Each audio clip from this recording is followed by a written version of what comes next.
Did you know that over 300 people have vanished from cruise ships in the last 2 decades? With the Miami to Nassau route accounting for a disturbing percentage of these cases? Tonight, I'm sharing 10 first-hand accounts from witnesses who saw the impossible happen at sea. These aren't urban legends. These are real testimonies from real people whose lives were shattered between Florida and the Bahamas. Before we begin, drop your location and what time you're watching this in the comments below. If you're new here, don't forget to subscribe and hit that notification bell. Can you handle what comes next? Let's find out. My name is Jessica, and I'm about to tell you something that's destroyed me from the inside out for the last 6 years. Every single night, I replay the same conversation in my head, wondering if just one sentence from my mouth could have saved my brother's life. But I stayed silent about something I thought didn't matter anymore. And now Marcus is gone. Vanished somewhere between Miami and Nassau on what should have been the happiest week of his life. It was March 2019 when Marcus and his new wife Stephanie boarded that Carnival cruise ship for their honeymoon. I remember helping them pack at Marcus's apartment just 2 days before they left. Stephanie was so excited she could barely stand still, pulling out sundresses and asking me which ones looked better. Marcus just kept grinning like an idiot, the way he always did when he was truly happy. I hugged him goodbye at the door and told him to have the time of his life. I never imagined those would be the last words I'd ever say to my brother. I never imagined that a secret I kept buried in my memory would be the reason he'd never come home. They sailed out of Miami on a Tuesday morning, and for the first day and a half, everything was perfect. Stephanie sent me photos of their balcony suite on Deck 9, showing off the ocean view and the bottle of champagne the crew had left for them. Marcus looked so relaxed in those pictures, his arm around his new wife, both of them sun-kissed and smiling. That Tuesday night, they had dinner at the formal restaurant, danced under the stars on the Lido deck, and then went back to their suite around midnight. Stephanie told me later that they stayed up talking and laughing until almost 2 a.m, just lying in bed together, planning out their future. They talked about buying a house, about maybe having kids in a couple of years, about growing old together. She said Marcus seemed more at peace than she'd ever seen him. There were no arguments, no tension, nothing that would explain what happened next. At 3 o'clock in the morning, Stephanie woke up because the balcony door was open and cold air was pouring into the room.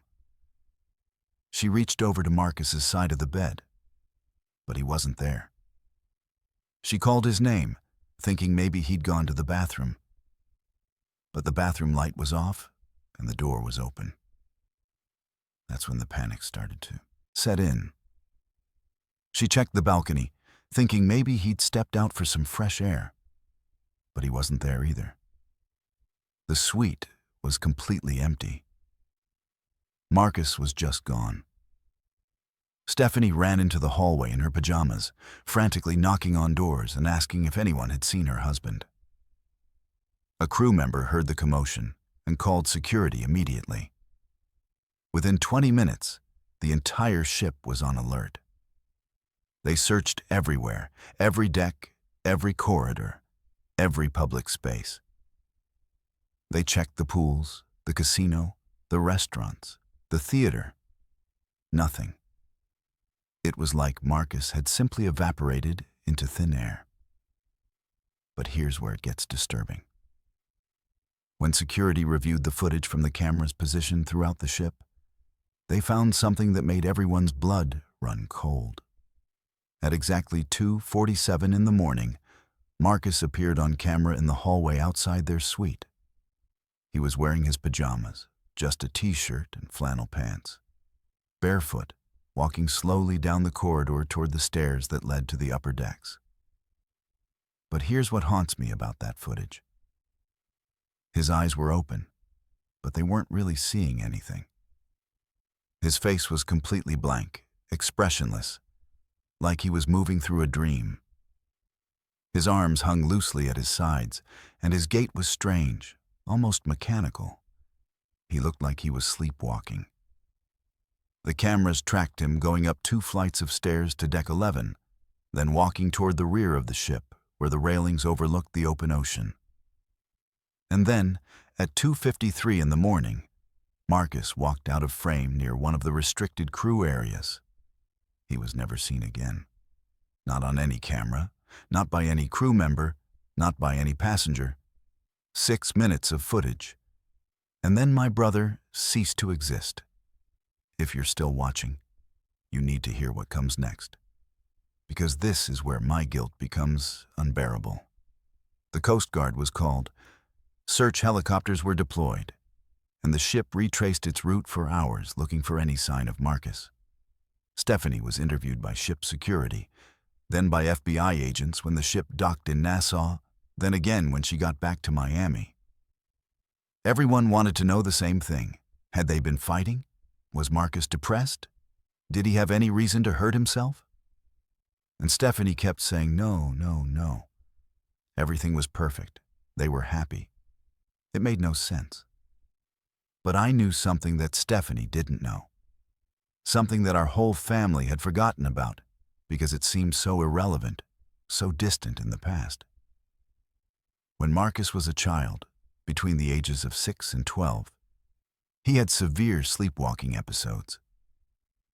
I'm talking about the kind where my parents had to put locks on the doors because he'd try to leave the house in the middle of the night. The kind where they'd find him standing in the backyard at 2 in the morning, completely asleep, completely unaware of where he was or how he got there. It terrified my mother.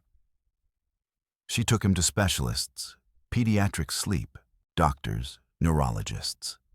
They ran tests and said it was a parasomnia disorder, relatively common in children, and that most kids outgrow it by adolescence.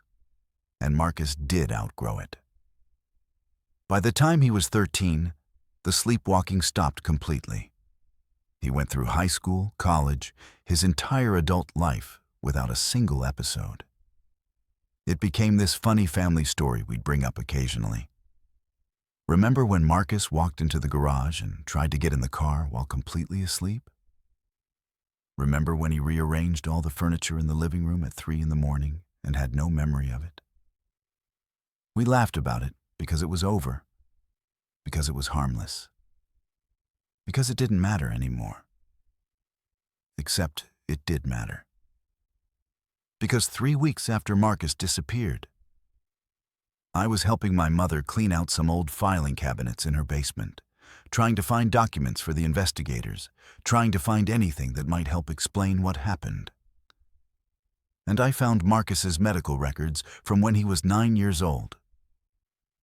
There was a note from his sleep specialist, and I'll never forget the words, "as long as I live." The doctor wrote that Marcus's sleepwalking episodes were triggered by periods of high stress and intense excitement. Positive or negative, didn't matter. Whenever Marcus's emotional state was heightened, his brain would sometimes fail to fully transition out of deep sleep, causing him to physically act out while still unconscious. High stress and intense excitement, like getting married, like going on your honeymoon, like experiencing one of the most emotionally overwhelming periods of your entire life. I stood in that basement holding those papers, and I felt my entire body go numb. Because I realized that Marcus's brain might have reverted to those childhood patterns during the most exciting time of his life. And nobody knew to watch for it. Nobody knew to warn Stephanie. Nobody told her to make sure the balcony door was locked, to make sure Marcus couldn't wander in his sleep. Because we all thought it was over. We all thought he'd outgrown it. I called Stephanie immediately and told her what I'd found. There was this long, terrible silence on the phone, and then she started crying. Not angry crying, just this broken, devastated sobbing. Because it meant that Marcus probably didn't jump. He probably didn't choose to leave her. He was probably wandering in his sleep, confused and unconscious, and he walked right off that ship without ever knowing what was happening. In some horrible way, that knowledge was both a relief and a fresh wound. It meant Marcus loved her until his last moment, that their marriage was everything she thought it was. But it also meant his death was preventable. If someone had just remembered. If someone had just said something. The investigators looked into the medical records and agreed it was the most likely explanation. The footage showed all the signs of sleepwalking, the blank expression, the mechanical movements, the fact that Marcus was in his pajamas and barefoot. He probably walked right past crew members and security cameras in a state of complete unconsciousness. And by the time he reached the deck railing, he had no idea where he was or what he was doing. One step too far, and he was gone into the dark Atlantic waters at 3 a.m. They never found his body.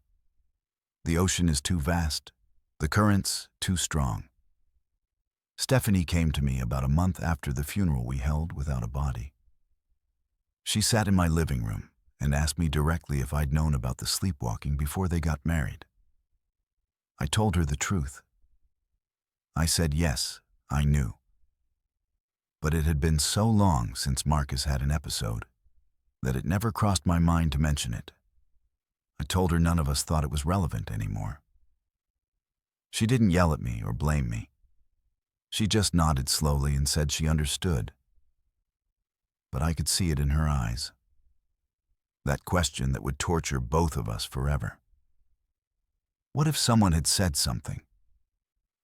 What if I had pulled her aside before the wedding and mentioned, "Hey, by the way, Marcus used to sleepwalk as a kid. Probably nothing. But maybe keep an eye on him." Would she have locked the balcony door? Would she have woken up sooner? Would Marcus still be alive?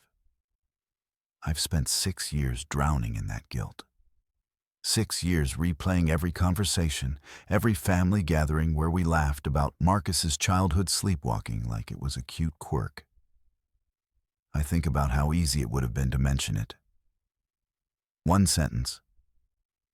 "Hey, Stephanie, just so you know, Marcus used to sleepwalk when he was stressed or excited. Probably won't happen, but maybe be aware." That's all it would have taken. One sentence could have saved my brother's life, and I never said it.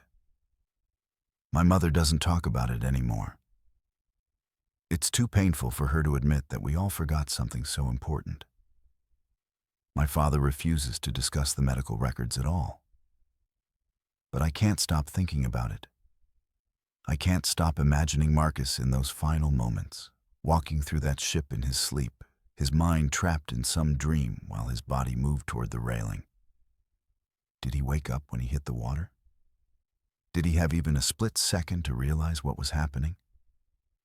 Or did he die still asleep, still dreaming about his future with Stephanie? The cruise line settled with Stephanie out of court. They admitted the railings met safety standards, but agreed to install additional barriers in areas where passengers shouldn't be wandering at night. It doesn't bring Marcus back. Nothing brings him back. Stephanie moved away from our city about 2 years ago. She said she needed a fresh start, needed to be somewhere that didn't remind her of Marcus at every corner. I don't blame her. Sometimes I wish I could do the same. But I can't run from the voice in my head that never stops asking the same question. Why didn't you say something? Why didn't you warn her? I'm telling you this story now because I need people to understand something. The little things you don't think matter, the small details you assume are irrelevant. Sometimes those are the things that mean life or death. If Marcus had any other medical condition, anything at all, we would have made sure his wife knew about it. But sleepwalking seemed so harmless, so far in the past, that we didn't think it was worth mentioning. And now my brother is gone, somewhere at the bottom of the ocean between Miami and Nassau. And I have to live every single day knowing I could have prevented it. Stephanie called me last month. It was the first time we'd spoken in almost a year. She told me she's engaged again, that she's trying to move forward with her life. She said Marcus would want her to be happy. I told her I was glad for her, and I meant it. But after we hung up, I sat in my car and cried for an hour because I realized that I'll never move forward. I'll carry this guilt until the day I die. Every time I close my eyes, I see Marcus walking down that hallway in his pajamas. Eyes open but not seeing, moving toward a fate that nobody could stop because nobody remembered to say something. That's what haunts me most, not the mystery of where he went or what exactly happened in those final moments, but the certainty that it didn't have to happen at all. My brother died because of an omission, because of a silence, because of something so small that we all forgot it existed. And now he's gone forever. And I'm left here wondering if forgiveness is even possible for something like this. I don't think it is. I don't think I'll ever forgive myself. And maybe I don't deserve to. My name is Ray, and I've dealt cards on cruise ships for 23 years. I've seen people win fortunes and lose everything in a single night. I've watched marriages fall apart over a bad hand of blackjack and seen grown men cry when the roulette wheel doesn't land their way. But in all those years, nothing has kept me awake at night like what happened in July 2017 on a 3-night cruise from Miami to Nassau. I'm not supposed to talk about this. I signed papers. I was told to keep my mouth shut. But I'm 56 years old now, and I'm tired of carrying this weight. I need to tell someone what I saw, what I found, and what I think really happened to a quiet man named David, who sat at my table every night that week. It was a Friday evening when they first walked into the casino. 4 men, all probably in their 40s or early 50s, dressed in expensive casual clothes. The kind of guys who have money but don't need to show it off. They settled at my poker table around 9 o'clock, ordered drinks from the cocktail waitress, and started playing Texas Hold'em. 3 of them were loud and friendly, laughing and joking with each other like old buddies. But the 4th guy, David, he was different. Quiet, polite. He'd nod when someone spoke to him, smile at the right moments. But he didn't say much. Just watched the cards, studied the other players, and made his bets with this calm, calculated precision that caught my attention right away. I've been dealing long enough to spot the different types of players. You've got your tourists who are just there for fun, your serious gamblers who treat it like a job, your drunks who don't care about the money, and then you've got the ones who are actually good at this. David was good. Really good. By the end of that first night, he'd walked away with about $4,000 more than he started with. Not enough to raise any red flags with casino management, but enough that I noticed. The other 3 guys didn't seem too bothered by it. They were drinking heavily, having a good time, treating their losses like the price of entertainment. But I saw one of them, a guy with slicked back gray hair and a gold watch that probably cost more than I make in 6 months, watching David a little too closely when he thought nobody was looking. The second night, Saturday, they were back at my table by 8 o'clock. Same 4 guys, same dynamic. David quiet and focused, the other 3 loud and social. But tonight the stakes were higher. They'd switched from the $20 table to the $100 table, and the pots were getting serious. David kept winning. Not every hand, that would have been too obvious, but enough that by midnight he was up another 6,000 or 7,000. And that's when I started to feel it. That tension in the air that every dealer learns to recognize. The shift from friendly competition to something darker. The guy with the gray hair, I'll call him Vincent, because I never learned his real name and that seems to fit. He started making comments. Little things at first. Jokes about David's luck, observations about how he always seemed to know when to fold, questions about whether David played professionally. David handled it well, just smiled and said he enjoyed the game, that he worked as an accountant back in Ohio and this was his yearly vacation. But Vincent wasn't letting it go. He kept pushing, kept needling, and the other two guys at the table started getting uncomfortable.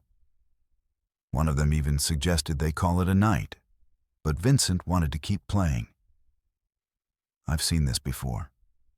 When someone's losing and they can't accept that maybe they're just not as good as the other guy, they start looking for explanations.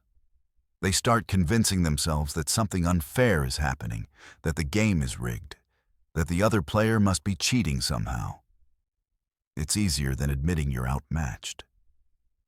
And Vincent had that look in his eyes, that dangerous combination of alcohol, ego, and money that makes people do stupid things.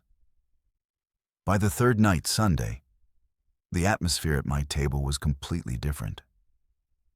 Vincent showed up early, already 3 or 4 drinks deep, and he was ready for a confrontation.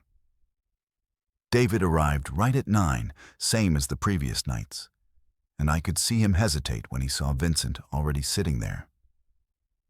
But he sat down anyway, bought his chips, and we started playing. The other 2 guys from the previous nights didn't show up. It was just David and Vincent, and the tension was so thick I could barely concentrate on dealing. For the first hour, things stayed relatively calm. David won some hands, Vincent won some hands, and I started to think maybe the night would pass without incident. But then we got to this one hand around 10:30. Big pot, probably close to 8,000 in chips sitting in the middle of the table. David and Vincent were the only 2 left in the hand. The river card came down, and David bet 3,000. Vincent stared at him for a long time, then looked at his cards, then back at David. And then he said something that made my blood run cold. Vincent pushed all his remaining chips into the pot and said, "You're counting cards, aren't you? You think you're so smart, sitting there with your little accountant brain, thinking nobody's going to notice. But I notice everything." David didn't react at first. He just looked at his cards again, then at the community cards on the table, then back at Vincent. And in this very quiet, very calm voice, he said, "That's not how poker works. You can't count cards in Texas Hold'em. It's not blackjack." Vincent's face turned red. He stood up from his chair so fast it nearly fell over and leaned across the table toward David. "Don't play stupid with me. I know what you're doing. I know guys like you." I should have called security right then. That's protocol. Anytime there's a confrontation between players, anytime someone accuses another player of cheating, you're supposed to call security immediately and let them handle it. But I hesitated. I don't know why. Maybe because I'd seen 100 arguments like this before and most of them fizzle out on their own. Maybe because I didn't want to cause a scene. Maybe because somewhere in the back of my mind, I was afraid of Vincent. There was something about the way he carried himself, the way he looked at David like he was sizing up a problem that needed to be solved. It scared me, and I'm not proud to admit that I let that fear keep me quiet. David called Vincent's bet. They turned over their cards. David had a full house, kings over tens. Vincent had 2 pair. David won. He collected his chips without saying a word, without gloating, without even looking at Vincent. He just stacked his chips neatly and waited for the next hand. But Vincent didn't sit back down. He stood there for another minute, staring at David with this look of pure hatred. And then he said something I'll never forget. He said, "You don't know who you're messing with. You really don't." And then he walked away from the table, out of the casino, and I didn't see him again that night. David played for another hour, but the fun had clearly gone out of it for him. Around 11:30, he cashed out his chips. I'd say he was probably up about 15,000 for the entire cruise, which is a decent win, but nothing extraordinary for a high-stakes table. He thanked me, tipped me $100, and left the casino. That was the last time anyone saw him alive. Or at least, that was the last time anyone admits to seeing him. The next morning, Monday, the ship was scheduled to dock back in Miami around 8. I always take a walk around the ship before my shift starts, just to clear my head and get some exercise. Around 6:30, I was walking through one of the crew stairwells on Deck 7, taking a shortcut down to the employee cafeteria, when I saw something on the landing between floors. It was a room key card, and it had been snapped in half. Both pieces were lying there on the concrete, like someone had broken it deliberately and just dropped it. I picked up the pieces and looked at them. The magnetic strip was destroyed, but I could still read the room number printed on the card. Room 514. I didn't know whose room that was, but something about finding a broken key card in a stairwell bothered me. People don't usually break their room keys in half and leave them in stairwells. I took the pieces and brought them to security when I got to my shift. The security officer who took the keycard pieces from me looked at them for a long time, then looked at me and asked where exactly I'd found them. I told him. He made some notes, thanked me, and then said something that made my stomach drop. He said, "Ray, I need you to forget you found this. Don't mention it to anyone. Don't talk about it with other crew members. Just forget it happened."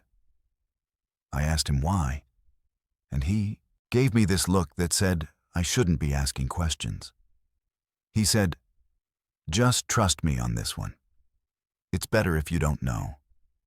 But I already knew something was wrong, because by that point, word had spread through the crew that a passenger had been reported missing.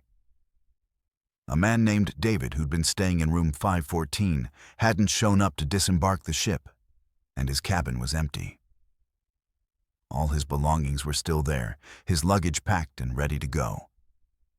But David himself was nowhere to be found. The ship was delayed for 3 hours while security searched every deck, every corridor, every possible space where someone could be. They never found him. Here's what keeps me up at night. That broken key card wasn't broken by accident. You don't snap a plastic card perfectly in half unless you're doing it on purpose, unless you're making a point. And finding it in a crew stairwell, a place where passengers aren't supposed to be, means someone brought it there deliberately. I started asking around quietly, carefully, trying to find out if anyone had seen David after he left the casino that night. Nobody had. Or at least, nobody was saying they had. But I did hear rumors, whispered conversations in the crew quarters, things people said when they thought nobody important was listening. Rumors about Vincent, about how he wasn't just some rich tourist playing poker on vacation. Rumors about connections he had, about the kind of people he knew back in Miami, about the kind of problems that tend to disappear when Vincent wants them to. I heard one crew member say that Vincent had been seen talking to someone on a satellite phone around midnight that Sunday, which was unusual because most passengers just use their cell phones or the ship's Wi-Fi. Satellite phones are expensive, the kind of thing you use when you need to have a conversation that can't be traced or recorded. The official story from the cruise line was that David had probably had too much to drink and fallen overboard. Accidental death. Tragic, but not uncommon on cruise ships. They pointed to the fact that he'd been at the casino, that there was alcohol involved, that he'd been seen walking alone late at night. They said the investigation was ongoing, but that there was no evidence of foul play. His family was notified. His belongings were sent back to Ohio, and the cruise line settled with them quietly to avoid any publicity. But I know what I found. I know that key card was broken deliberately and left in a place where it would be found by crew, not passengers. I know that Vincent threatened David hours before he disappeared. I know that the security officer told me to forget I ever saw anything. And I know that in 23 years of working on cruise ships, I've learned that there's a code among crew members. You don't make waves. You don't ask too many questions. You definitely don't accuse wealthy passengers of crimes, especially not when there's no body and no proof. You keep your head down, do your job, and let the people above you handle the messy situations. I've thought about going to the police 1,000 times. Real police, not ship security. The FBI maybe, since it happened in international waters. But what would I tell them? That I found a broken key card and overheard some rumors? That a guy threatened another guy at a poker table and then that guy disappeared? It's not evidence. It's not proof. It's just a feeling. Just a certainty in my gut that something terrible happened that night and that I'm one of the few people who knows enough to connect the pieces. Vincent got off the ship Monday afternoon with everyone else. I saw him walking down the gangway with his luggage, talking on his phone, looking completely unconcerned. Like he'd just had a normal vacation, won some and lost some, nothing unusual. I wanted to say something to him, wanted to ask him if he knew what happened to David. But I didn't. I just stood there and watched him disappear into the Miami port terminal, and I hated myself for being such a coward. The thing is, I need this job. I've got a mortgage, child support payments, my own bills to worry about. I can't afford to lose this job over something I can't prove. Something that might just be my imagination connecting dots that aren't really there. But it's been eating at me for years now. Every time I deal cards, every time I see players getting aggressive with each other, I think about David. I think about how he was just a quiet accountant from Ohio who was good at poker and had the bad luck to sit down at a table with someone who couldn't handle losing. I think about that broken key card a lot. Why break it? Why leave it where it could be found? Maybe it was a message. Maybe whoever took David wanted someone to know what they'd done. Wanted the crew to understand that this wasn't an accident.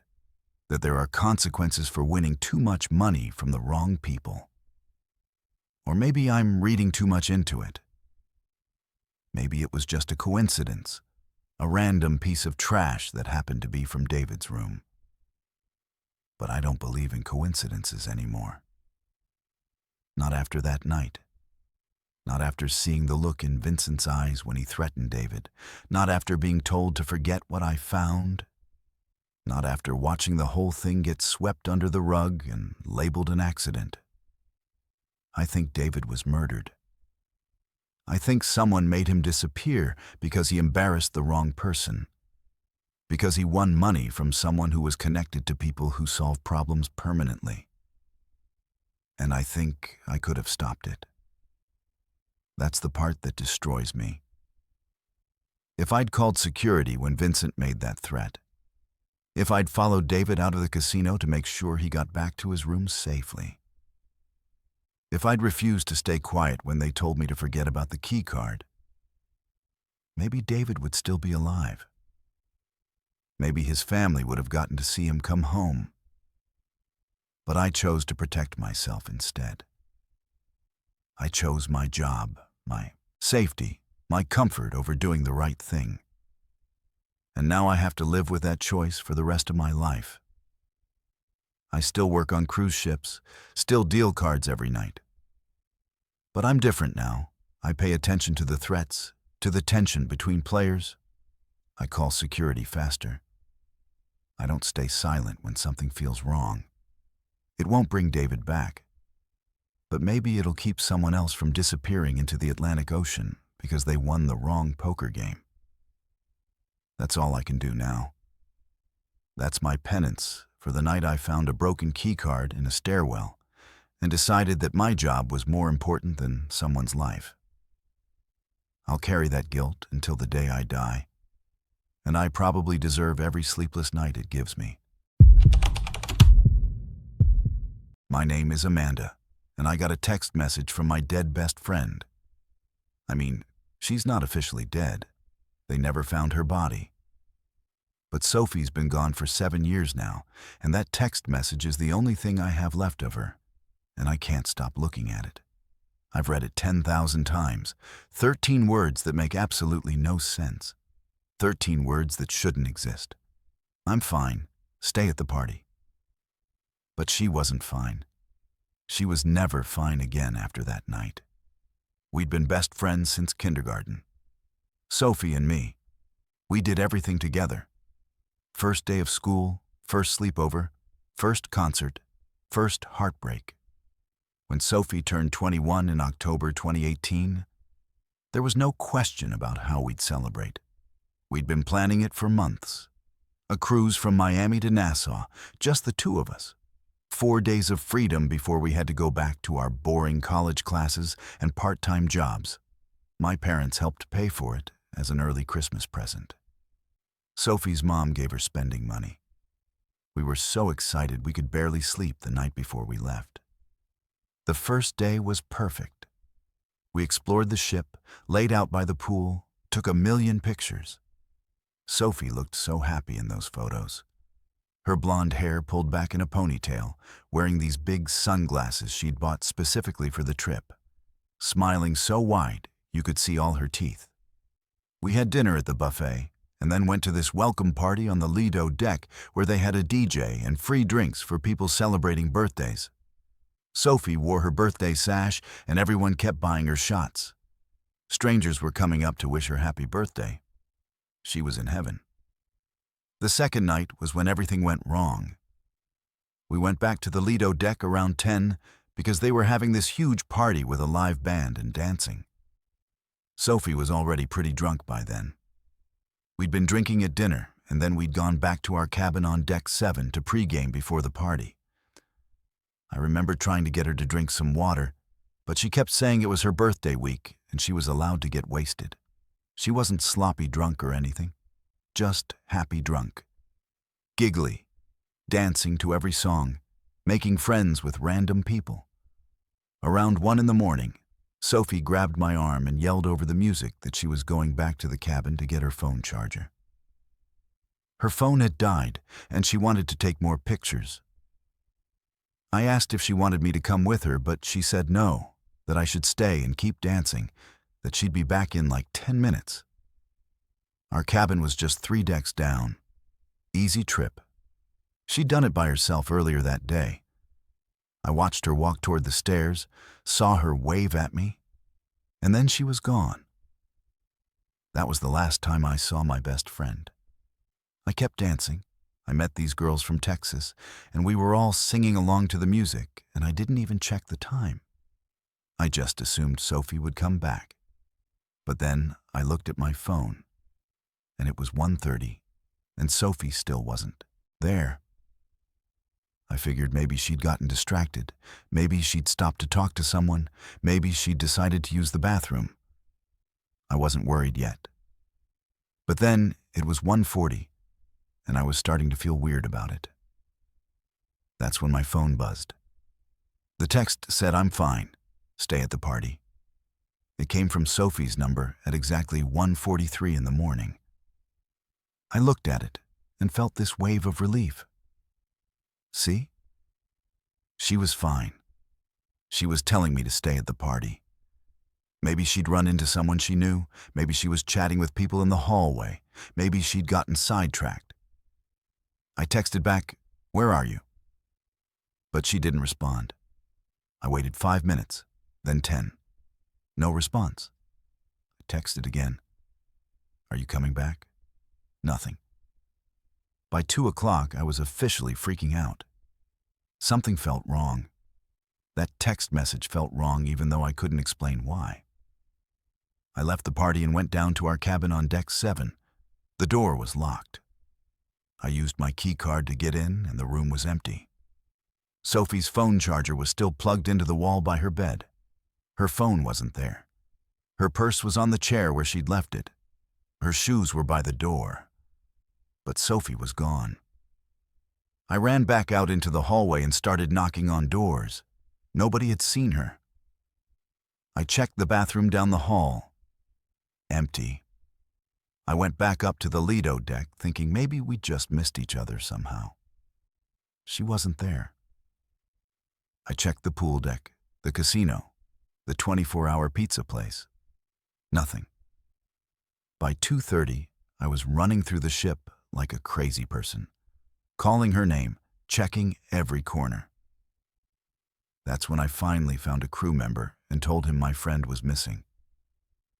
Everything happened really fast after that. Security came. They asked me a million questions. When did I last see her? What was she wearing? Had she been drinking? Was she upset about anything? Had we been fighting? I told them everything. About the birthday party, about her going to get her phone charger, about the text message. They radioed it in, and suddenly there were crew members searching everywhere. They checked our cabin again. They reviewed security footage. They made announcements over the loudspeaker asking Sophie to report to guest services. They never found her. Not that night. Not the next day. Not ever. The Coast Guard came. They searched the water for hours. The ship retraced its route. FBI agents interviewed me when we docked in Miami. They took my phone as evidence. They asked me the same questions over and over and over. Tell us about the text message. What exactly did it say? What time did you receive it? Did Sophie seem suicidal? Did she have enemies? Was she involved with drugs? I felt like I was going insane. Here's the thing that nobody can explain.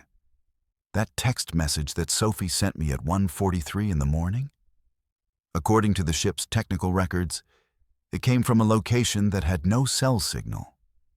The investigators tracked the cell tower pings or whatever. They do. And they said the message originated from somewhere in the lower decks of the ship. Somewhere near the engine rooms in a maintenance area where passengers aren't allowed to go. But here's the impossible part. That entire section of the ship is a dead zone. There's no cell reception down there because of all the metal and machinery. The ship's own Wi-Fi doesn't even reach that area. It's physically impossible to send a text message from that location. But I have the text message. I can show it to anyone. I'm fine. Stay at the party. Sent from Sophie's number at 1:43 a.m. from a place where phones don't work. The investigators couldn't explain it. They suggested maybe there was a glitch in the system, maybe the location data was wrong, maybe Sophie sent it from somewhere else and the ping was inaccurate. But they checked every camera in every hallway and stairwell. Sophie went into our cabin at 1:27 a.m. The camera shows her using her key card and going inside. She never came back out. Not on any camera. She's not in the cabin when security searched it at 2:45. She just vanished. So either Sophie found a way to leave that cabin without being seen by any camera, made her way down to the restricted maintenance decks, sent me a text message from a location that has no cell service, and then disappeared into thin air. Or someone else had her phone and sent that message. But if someone else had her phone, how did they get it? Why would they send that specific message? And where is Sophie? I think about this every single day. I've gone over that night in my head 1,000,000 times. Should I have gone with her to the cabin? Should I have checked on her sooner? Should I have known something was wrong the second I got that text because it didn't sound quite right? Sophie always used exclamation points when she texted. She was bubbly like that. But this text had a period. I'm fine, stay at the party. It was flat, emotionless, not like her at all. Why didn't I notice that at the time? Her mom calls me sometimes, usually on Sophie's birthday or on the anniversary of when she disappeared. She doesn't blame me. She tells me it wasn't my fault. But I can hear in her voice that she's dying inside. She's lost her only daughter, and there's no body to bury, no answers to hold on to, just this horrible uncertainty that stretches on forever. She asks me about the text message sometimes. She wants to believe it means Sophie was okay in that moment, that she was fine when she sent it. I don't have the heart to tell her that I don't think Sophie sent that message at all. The cruise line settled with Sophie's family. Wrongful death lawsuit, even though there's no proof she's dead.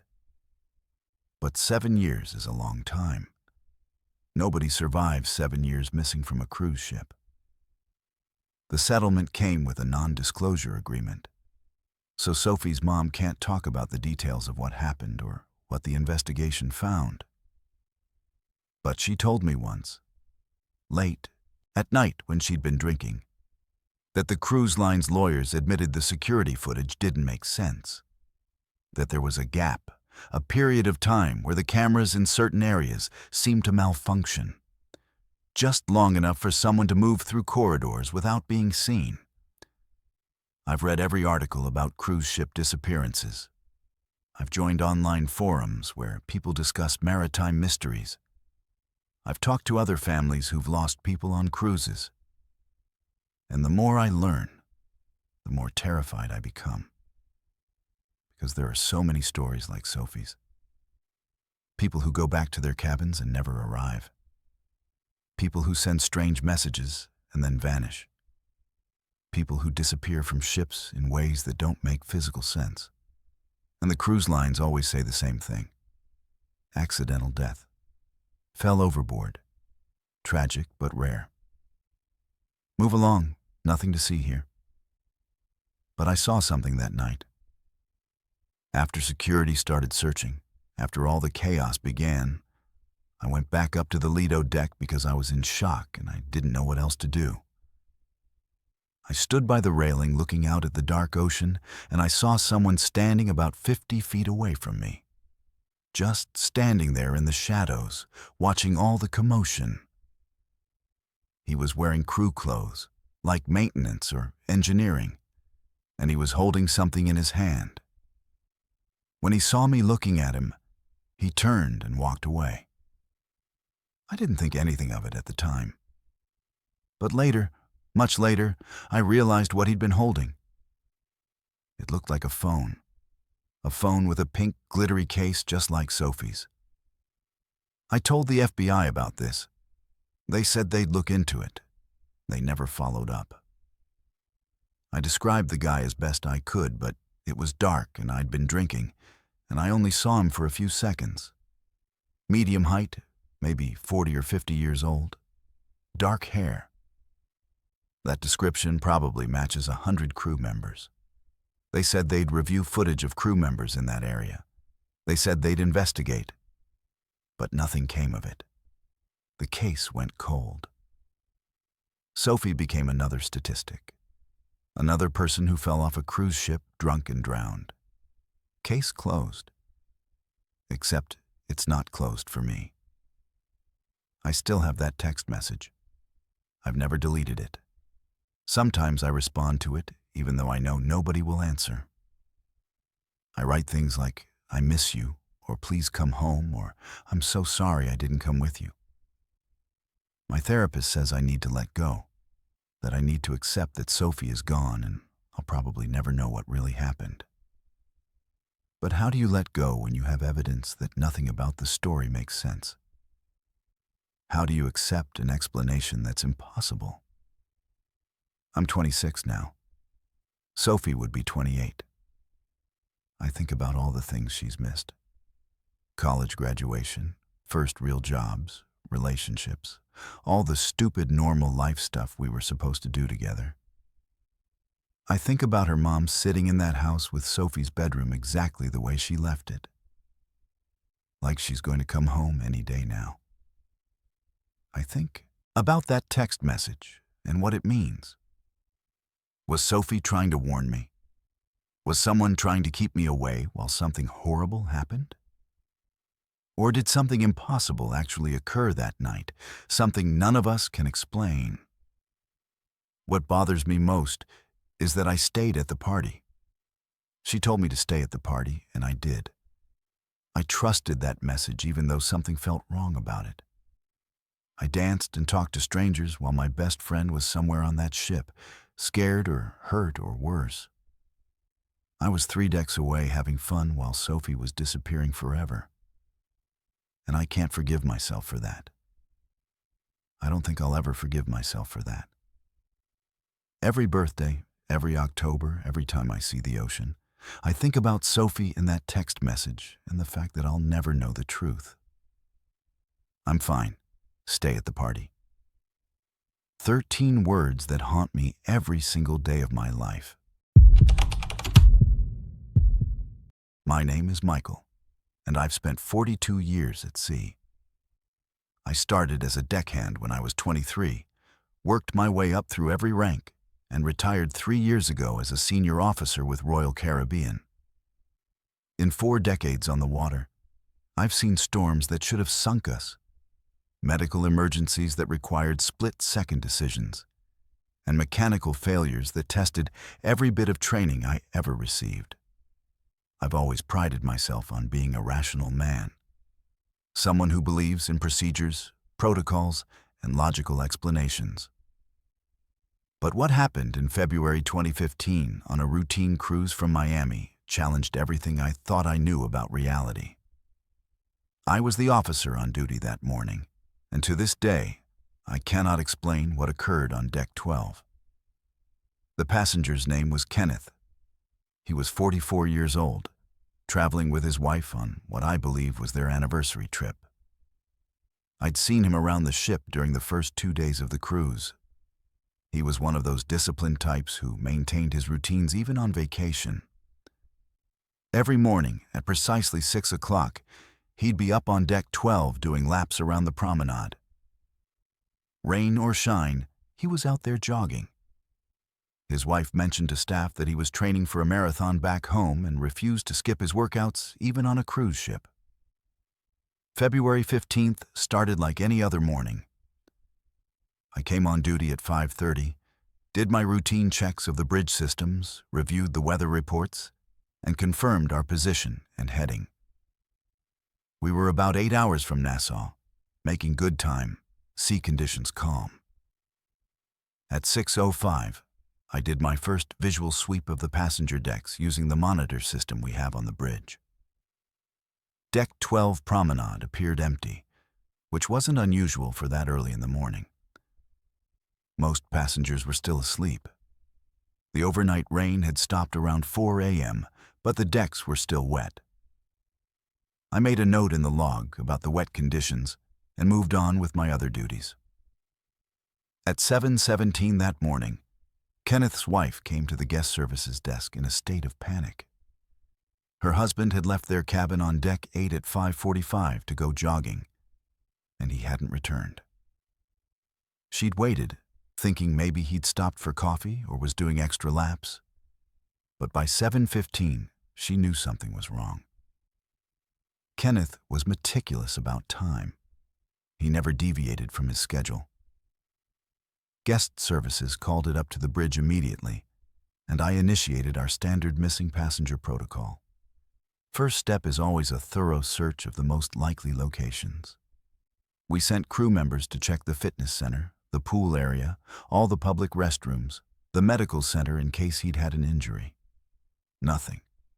We made an announcement over the PA system asking Kenneth to contact guest services. No response. That's when I ordered a full security review of the camera footage, because Deck 12 has comprehensive coverage. If Kenneth had been jogging up there, we'd have him on video. Here's where things stop making sense. I personally reviewed every second of footage from Deck 12 between 5:30 and 7:30 that morning. Every camera angle, every possible view of the promenade where Kenneth should have been jogging. The footage showed an empty deck. Completely empty. No jogger, no passengers, no movement except rain dripping off the railings, and the occasional crew member doing morning checks. Kenneth was not on that footage. According to our cameras, he never set foot on deck 12 that morning. But then the witness statements started coming in, and that's when my rational understanding of the situation began to crumble. We always interview other passengers when someone goes missing, asking if anyone saw anything unusual. 3 separate passengers, none of whom knew each other, all reported seeing Kenneth jogging on deck 12 at approximately 6 o'clock that morning. 3 different people, 3 different locations on the ship, all describing the same thing. The first witness was an elderly woman named Margaret, who'd been standing on deck 11 looking up at the promenade above her. She said she'd been awake early because of jet lag and had gone out to watch the sunrise. She specifically remembered seeing a man in red, running shorts, and a white t-shirt jogging past the railing above her. She noted the time because she'd checked her watch and thought about how dedicated he must be to exercise that early. 6:03 a.m., she was certain. The second witness was a man in his 30s who'd been on deck 12 himself, standing near the rear of the ship smoking a cigarette. He said a jogger had run past him twice, once going clockwise around the deck and once coming back counterclockwise. He remembered thinking the guy was really moving fast, serious about his workout. He said this happened right around 6 o'clock, maybe a minute or two after. The third witness was a crew member, one of our maintenance staff who'd been checking some equipment near the forward section of deck 12. He reported seeing the jogger at approximately 5:58. Said the man had nodded at him as he ran past. Described the same clothing, red shorts and white shirt. Same physical description that matched Kenneth exactly. 3 credible witnesses. 3 consistent descriptions. 3 different vantage points on deck 12, all reporting the same jogger at roughly the same time. But the cameras showed nothing.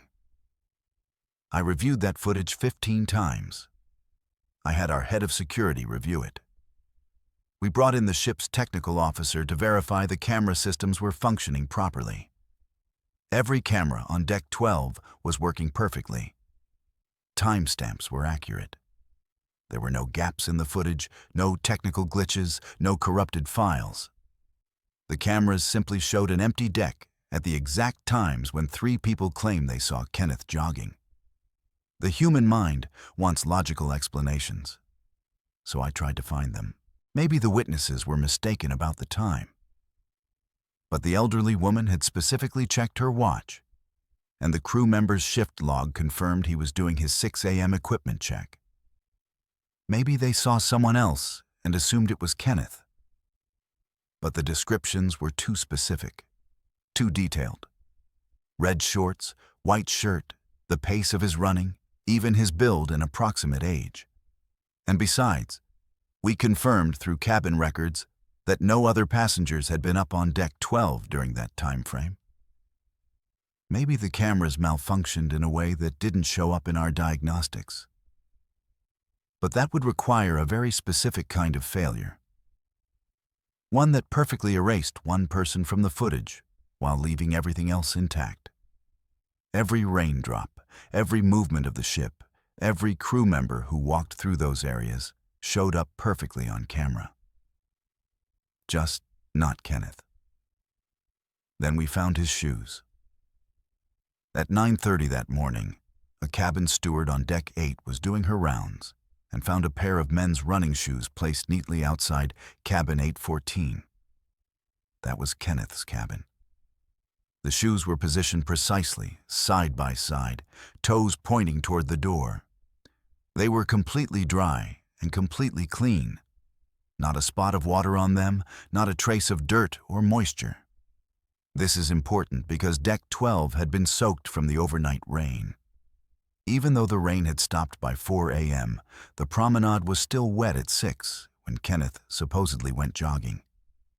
Anyone running up there would have had wet shoes. The deck was puddled in places. I examined those shoes myself. They looked like they'd just come out of the box. The treads were clean, the fabric was dry. The laces weren't even loosened like they would be if someone had taken them off after exercise. And they were sitting outside Kenneth's cabin door, which made no sense whatsoever. Why would he take off his shoes in the hallway? If he'd come back to his cabin, why not go inside where his wife was waiting for him? We expanded the search to the entire ship. Every deck, every storage area, every restricted space. We checked the medical center again, checked if he'd somehow gotten into crew-only areas, checked the engine rooms and mechanical spaces. We reviewed footage from every camera on the ship, not just Deck 12. Kenneth appeared on cameras leaving his cabin at 5:47 a.m. He was wearing red running shorts, a white t-shirt, and those running shoes. He walked to the elevator, took it to Deck 12, and the camera inside the elevator showed him getting off at the top floor. Then he walked out of frame toward the promenade entrance, and after that moment, he never appeared on another camera anywhere on the ship. The Coast Guard was notified. We stopped the ship and conducted a search of the surrounding waters. Helicopters were deployed. The thinking was that maybe Kenneth had somehow gone overboard, though that created its own set of impossible questions. The railings on Deck 12 are 42 inches high. You don't accidentally fall over them. You'd have to deliberately climb over or jump. And if Kenneth had done that, the cameras would have caught it. But there was nothing. No footage of anyone going over the railings, no splash, no disturbance in the water, nothing. The search continued for 6 hours. We found nothing. No body, no evidence, no sign that Kenneth had entered the water. Eventually, the decision was made to continue to Nassau, where FBI agents and maritime investigators would board the ship to conduct a more thorough investigation. Kenneth's wife was sedated by our medical staff. The poor woman was hysterical, demanding to know how her husband could simply vanish from a ship in the middle of the ocean. The FBI interviewed everyone. They took statements from all 3 witnesses who claimed to have seen Kenneth jogging. They reviewed the security footage themselves. They examined the shoes. They searched the cabin, looking for any clues about Kenneth's state of mind or intentions. They found nothing suspicious. By all accounts, Kenneth was a happy man on vacation with his wife. No financial problems, no marital issues, no health concerns, no reason to disappear or harm himself. The official conclusion was that Kenneth had somehow gone overboard and his body was lost at sea. Accidental death by drowning. But that conclusion requires accepting a series of impossibilities. It requires believing that Kenneth went overboard without appearing on any security camera. It requires explaining how 3 different people saw him jogging at a time when cameras prove he wasn't there. It requires explaining how his shoes ended up dry and clean outside his cabin after he supposedly ran on wet decks. I've thought about this case every day for 10 years. I've come up with theories, tested them against the evidence, and watched each one fall apart. Theory 1. The witnesses were all mistaken or lying. But why would 3 unconnected people lie about seeing a jogger? What would they gain? And the crew member who saw him had no reason to fabricate anything. Theory 2. The cameras malfunctioned in some unprecedented way that erased Kenneth from the footage while recording everything else perfectly. Our technical team said this was theoretically impossible, but I suppose anything's theoretically possible. Theory 3. Kenneth staged his own disappearance somehow, though this would require a level of planning and technical knowledge that seems unlikely. None of these theories satisfy me. None of them account for all the evidence. I'm left with 2 equally disturbing possibilities. Either 3 reliable witnesses experienced some form of mass hallucination and saw something that wasn't there, or our cameras failed to record something that was definitely there. Both options terrify me because both options suggest that reality isn't as solid and dependable as I've always believed. I retired in 2022, but I still keep the file on Kenneth's disappearance. I've read through it hundreds of times, hoping to find some detail I missed, some explanation that makes sense. But there isn't one. What happened on Deck 12 that February morning defies logical explanation. A man went jogging and ceased to exist. 3 people saw him running. The cameras saw nothing. His shoes appeared clean and dry outside his door. And somewhere between the elevator and the promenade, Kenneth stepped out of reality and never came back. I don't believe in ghosts or supernatural phenomena. I've spent my life dealing with concrete, measurable facts. Weather patterns, navigation coordinates, mechanical systems. But this case has forced me to accept that there are events that don't fit into my understanding of how the world works. Either human perception is far less reliable than we think, or our technology fails us in ways we don't understand. Or something else entirely happened that morning that exists outside the boundaries of normal explanation. Kenneth's wife still contacts the cruise line every year on the anniversary of his disappearance. She wants answers. She deserves answers. But I don't have any to give her. All I have is a collection of impossible facts that don't add up to a coherent story. A man who was both there and not there. Witnesses who saw what cameras prove didn't exist. Shoes that should have been wet but were dry. An empty deck where someone was definitely running.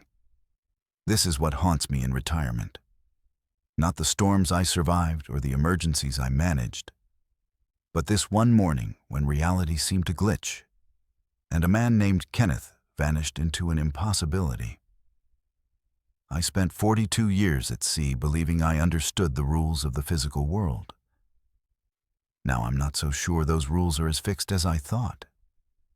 And that uncertainty, that crack in my rational understanding of reality, terrifies me more than any storm ever did. My name is Rosa, and I clean cabins on cruise ships. I've been doing this work for 18 years now, ever since I came to America from Guatemala. It's honest work, hard work. But I've seen things in these cabins that most passengers don't even think about. People live their whole lives in these little rooms for a few days, and they leave traces of themselves behind.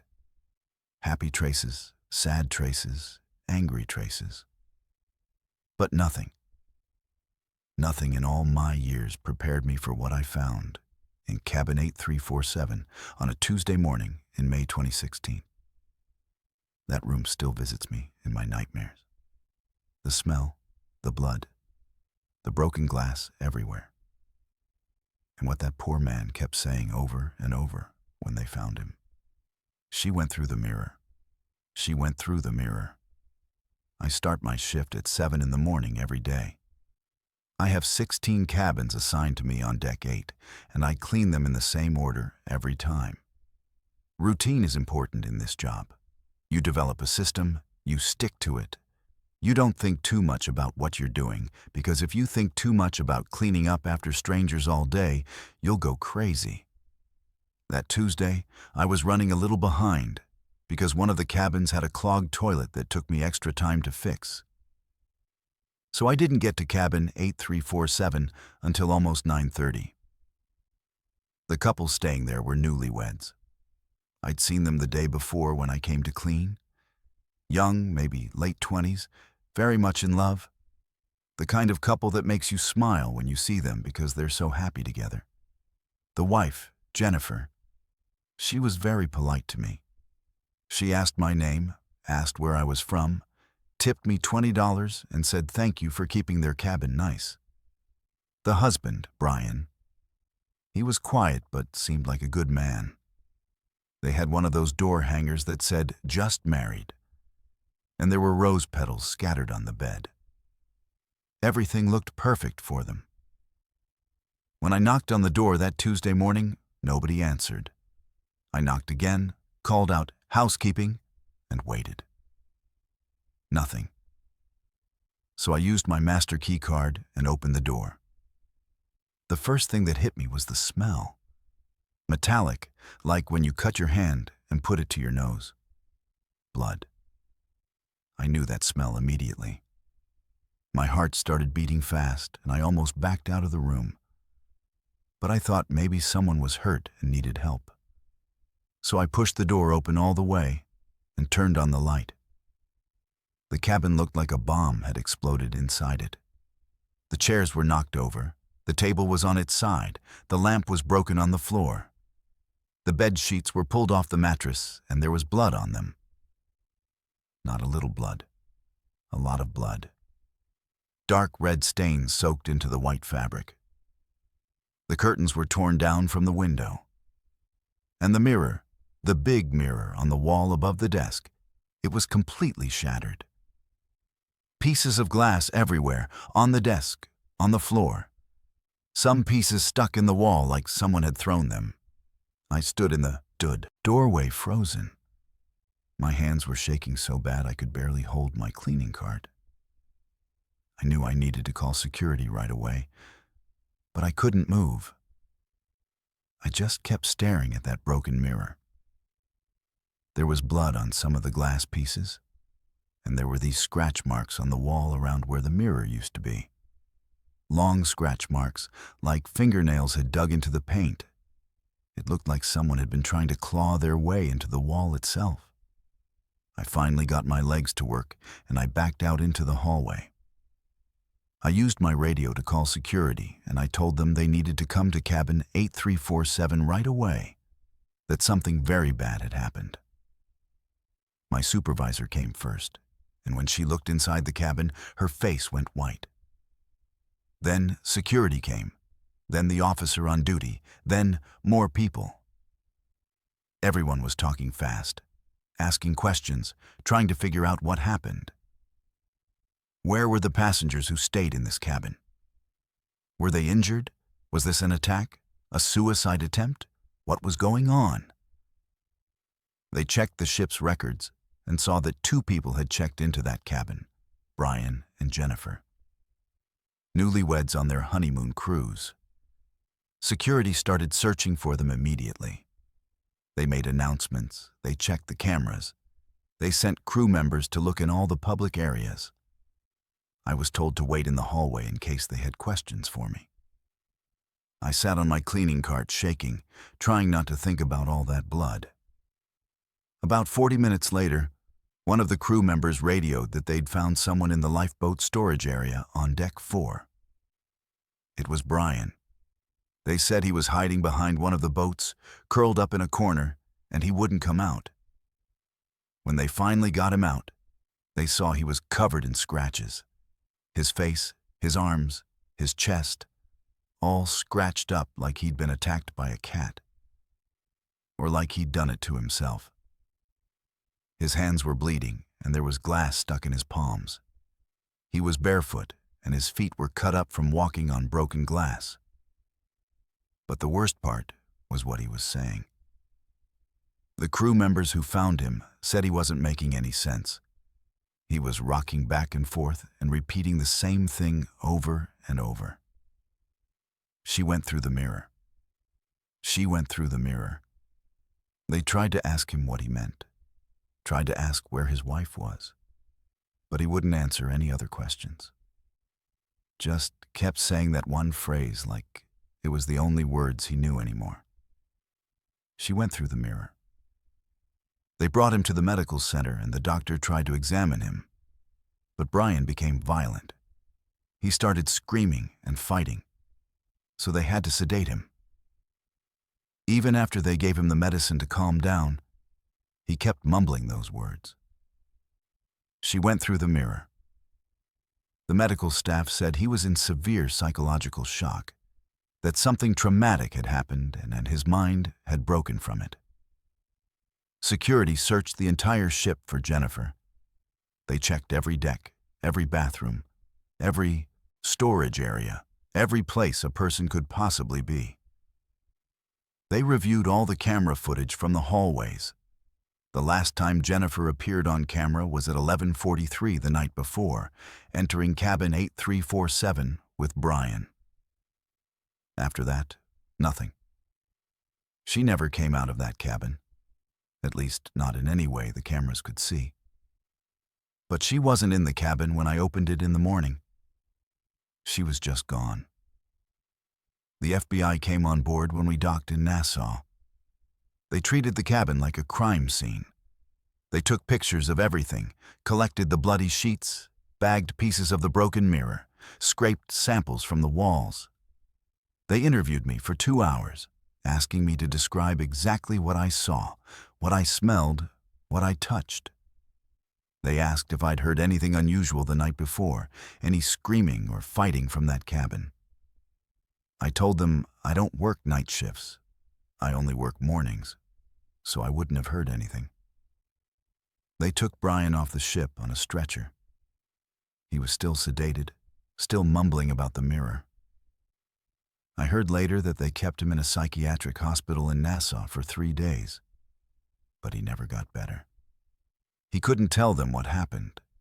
Every time they asked about Jennifer, he would start screaming and thrashing. The doctors said he'd experienced some kind of psychotic break, that his mind had created a delusion to protect itself from whatever really happened. But he stuck to his story. She went through the mirror. He never changed it, never added details, never explained what it meant. Jennifer's body was never found. The Coast Guard searched the water around where the ship had been that night. They checked if maybe she jumped overboard or fallen somehow. But there was no evidence of that.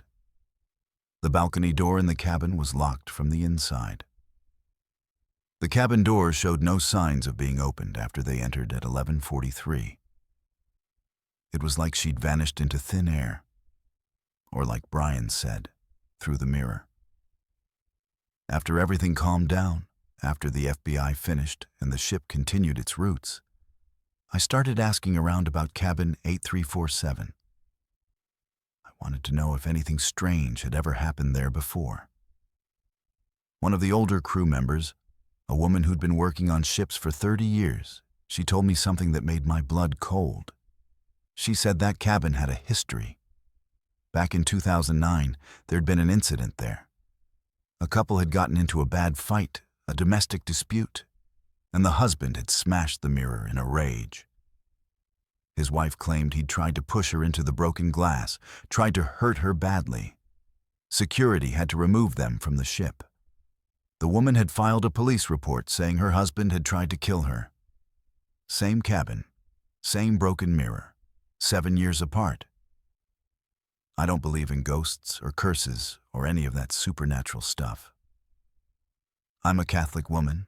I believe in God and the saints. But I don't believe in haunted rooms. But hearing about that old incident made me feel sick. What are the chances? What are the chances that 2 different couples, 7 years apart, would both end up with violence and broken mirrors in the exact same cabin? I asked my supervisor if I could be reassigned to a different deck. I told her I didn't feel comfortable cleaning cabin 8347 anymore. She said she understood, and she moved me to deck 6. But I heard from other crew members that nobody wanted to clean that cabin. They all felt something wrong about it. The cruise line eventually took it out of rotation for a while, said it needed renovation.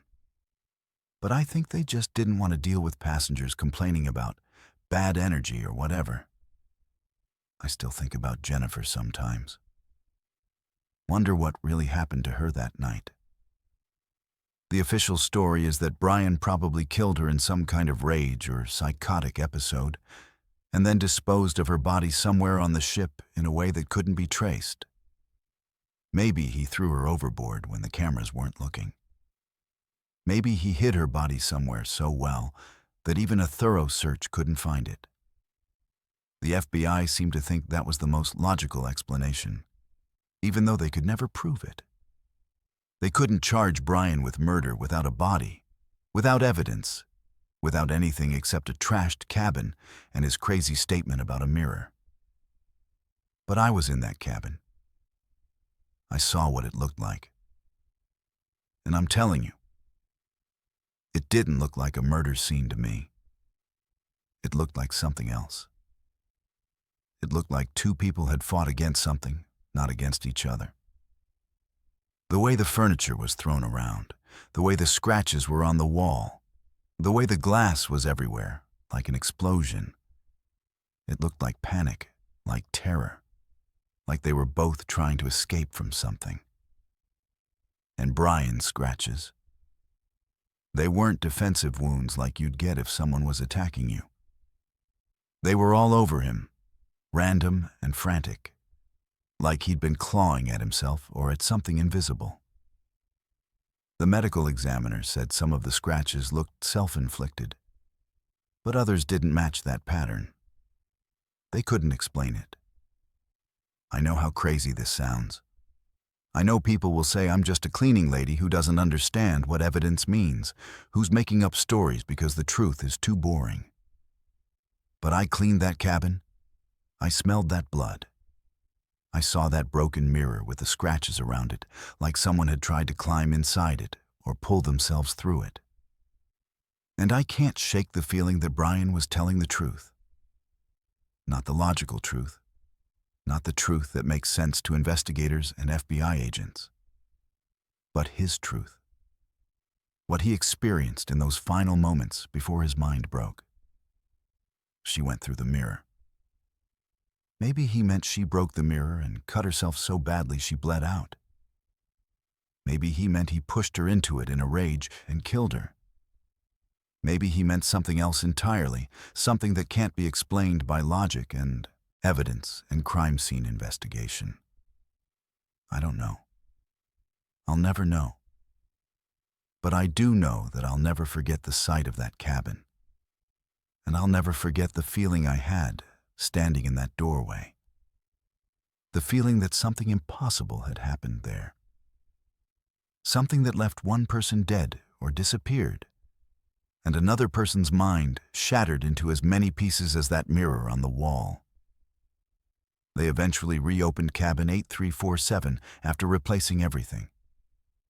New furniture, new mirror, fresh paint to cover the scratch marks. But I heard they have trouble booking it.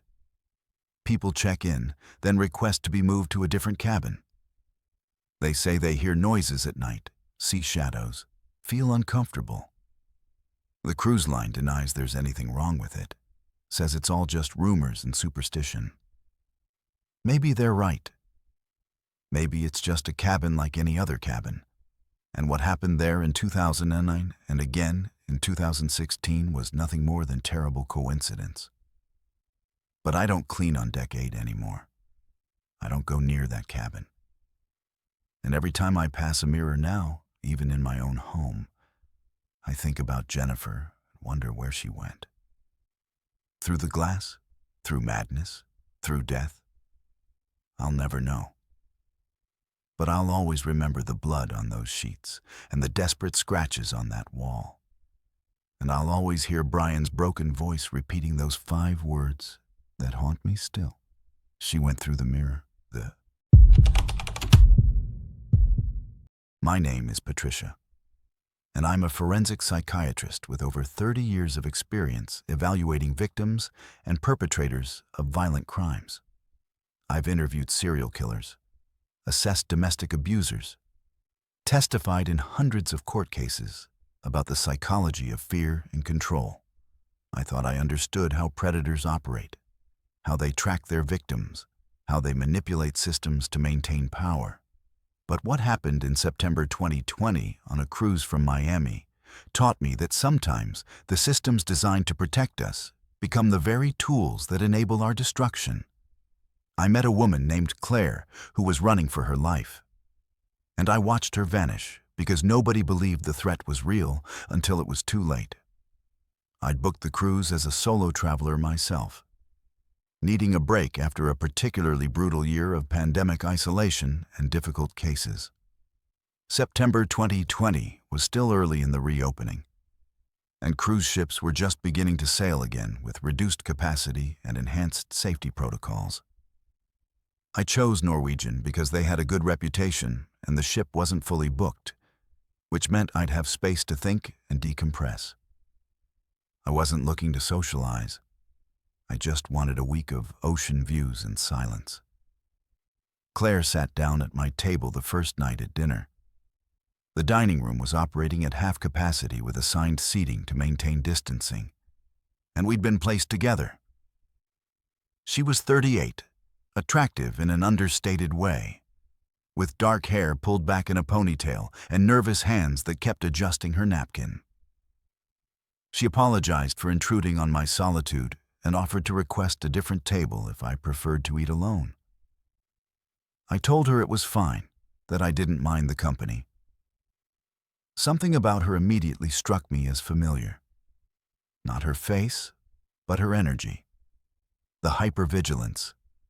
The way her eyes tracked every person who walked past our table. The way she positioned herself in the chair so she could see both entrances to the dining room. I recognized it because I'd seen it in countless trauma survivors sitting across from me in clinical settings. We made small talk through the appetizer course.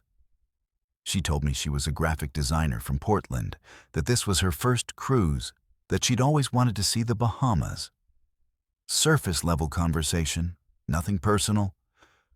But I could see her struggling with something, some weight she was carrying that made even casual chit-chat feel exhausting. By the main course, I decided to be direct.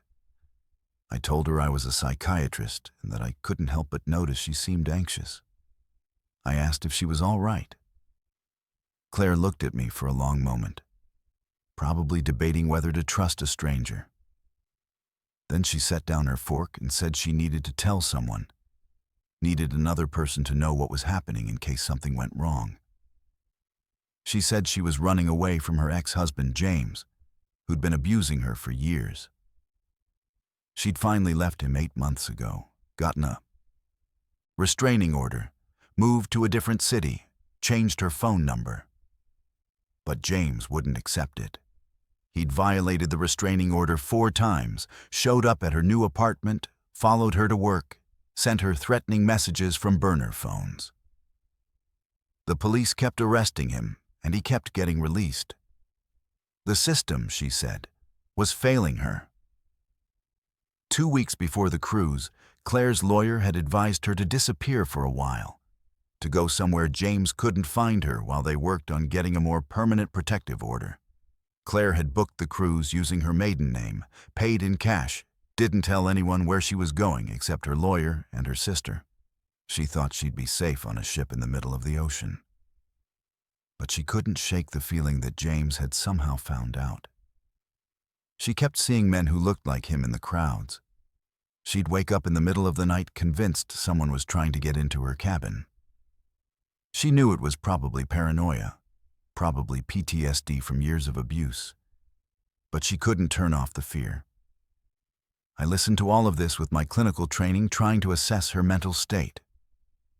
Was this reasonable caution from a domestic violence survivor? Or was this paranoid delusion?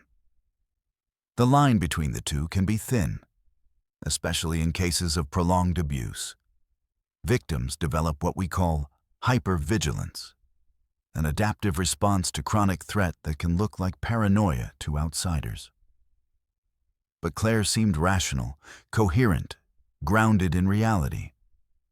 She acknowledged that her fear might be excessive, that James probably had no way of knowing where she was. That level of insight suggested she wasn't delusional. I told her I believed her, and I saw the relief wash over her face. So many people, she said, had dismissed her concerns as overreaction. Friends telling her James wasn't that bad, that she should just move on, that her anxiety was making things worse. The police treating each restraining order violation as a minor nuisance rather than an escalating threat. Even her therapist suggesting she was catastrophizing. Nobody seemed to understand that James had explicitly told her he would kill her before he'd let her be free. Nobody took that threat seriously because he hadn't acted on it yet. We spent the next 2 days together. I couldn't help but slip into a protective role, something I generally avoid in my personal life because I deal with enough trauma in my professional work. But Claire needed an ally, and I had the training to recognize warning signs if James really had followed her onto the ship. We had breakfast together, sat by the pool, walked the decks. Claire started to relax a little, started to believe maybe she really was safe. On the third night, we'd made plans to meet for dinner at 7. I arrived at the restaurant on time, but Claire didn't show up. I waited 20 minutes, then 30. I tried calling her cabin, but got no answer. A small alarm started ringing in my head, the one that activates when patterns don't match expected behavior. Claire had been punctual every other time we'd met. She wouldn't just skip dinner without letting me know. I went to her cabin on deck 9. The door was ajar, not wide open, but definitely not fully closed. I knocked and called her name. No response. I pushed the door open and immediately knew something was wrong. The cabin looked like Claire had left in a hurry. Her suitcase was open on the bed, clothes spilling out. Her phone was on the nightstand, still plugged into the charger. Her purse was on the chair, but Claire was gone. I went to guest services and reported that my friend hadn't shown up for dinner and her cabin door was open. The staff seemed unconcerned at first, suggesting maybe she'd gone to one of the bars or shows. I insisted something was wrong, that Claire wouldn't leave her cabin unsecured and wouldn't go anywhere without her phone. After some back and forth, they agreed to check the security footage and do a search of the public areas. An hour later, a security officer came to find me. They'd reviewed the footage and seen Claire leaving her cabin at 6:15, heading toward the elevator. But then the trail went cold. She didn't appear on cameras in any of the public areas. It was like she'd gotten into that elevator and vanished. They were expanding the search and had made announcements asking Claire to contact guest services. That's when I asked the question that would crack everything open. I asked if they could check the passenger manifest for a James Voss. I explained about Claire's ex-husband, about the abuse, about the restraining orders. I said I knew it sounded paranoid, but I needed them to check if anyone with that name was on the ship. The security officer looked uncomfortable, but agreed to verify. 20 minutes later, he came back and confirmed that according to the manifest, there was no James Voss registered as a passenger. I felt a wave of relief mixed with confusion. Had Claire's paranoia been justified, or had something else happened to her? But then the officer said something strange. He said they'd done a complete check of the system, and there was no current record of that name. The phrasing struck me as odd. No current record? Not just no record, but no current record. I pushed him on this. I asked what he meant by current. He became defensive, said he'd misspoken, that there was simply no James Voss on the passenger list and never had been. But I'm trained to read micro-expressions, to catch the tiny tells that indicate someone is lying or hiding information. This officer was definitely uncomfortable with something. I demanded to speak to his supervisor. The head of security met with me in a private office. I explained everything Claire had told me, gave him the full background on James's pattern of stalking and threats. I told him that if James Voss was on this ship, Claire was in serious danger. The security chief listened, took notes, and then told me they'd conducted a thorough check of all passengers and crew. There was absolutely no one named James Voss on board. He assured me this was probably a coincidence, that Claire had likely just gotten disoriented or was feeling seasick and was resting somewhere on the ship. They'd continue searching. But here's what haunts me. The next morning, when I went back to guest services to check on the search, I asked to see the passenger manifest myself. I'm a forensic psychiatrist who's worked with law enforcement for decades. I know how to be persistent and professional. They initially refused, citing privacy policies. But I kept pushing. I explained that I had reason to believe a domestic violence perpetrator might be on board, that this was a matter of life and death. Finally, a sympathetic staff member showed me a partial manifest on her computer screen. I scanned through the names quickly, and that's when I saw it. Or rather, I saw where it had been. There was a gap in the room numbers. The manifest showed cabin numbers jumping from 1114 to 1118. Rooms 1115, 1116, and 1117 were missing from the list entirely. When I pointed this out, the staff member looked confused, said it must be a computer glitch. She tried clicking on different screens to show me the complete list. But those room numbers never appeared. They simply didn't exist in the system. I asked which deck was labeled as Deck 11. She told me it was 3 decks above Claire's cabin on Deck 9. My blood went cold.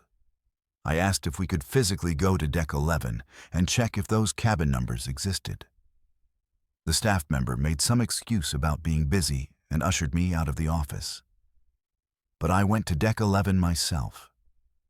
I walked down the corridor and confirmed that rooms 1115, 1116, and 1117 all existed.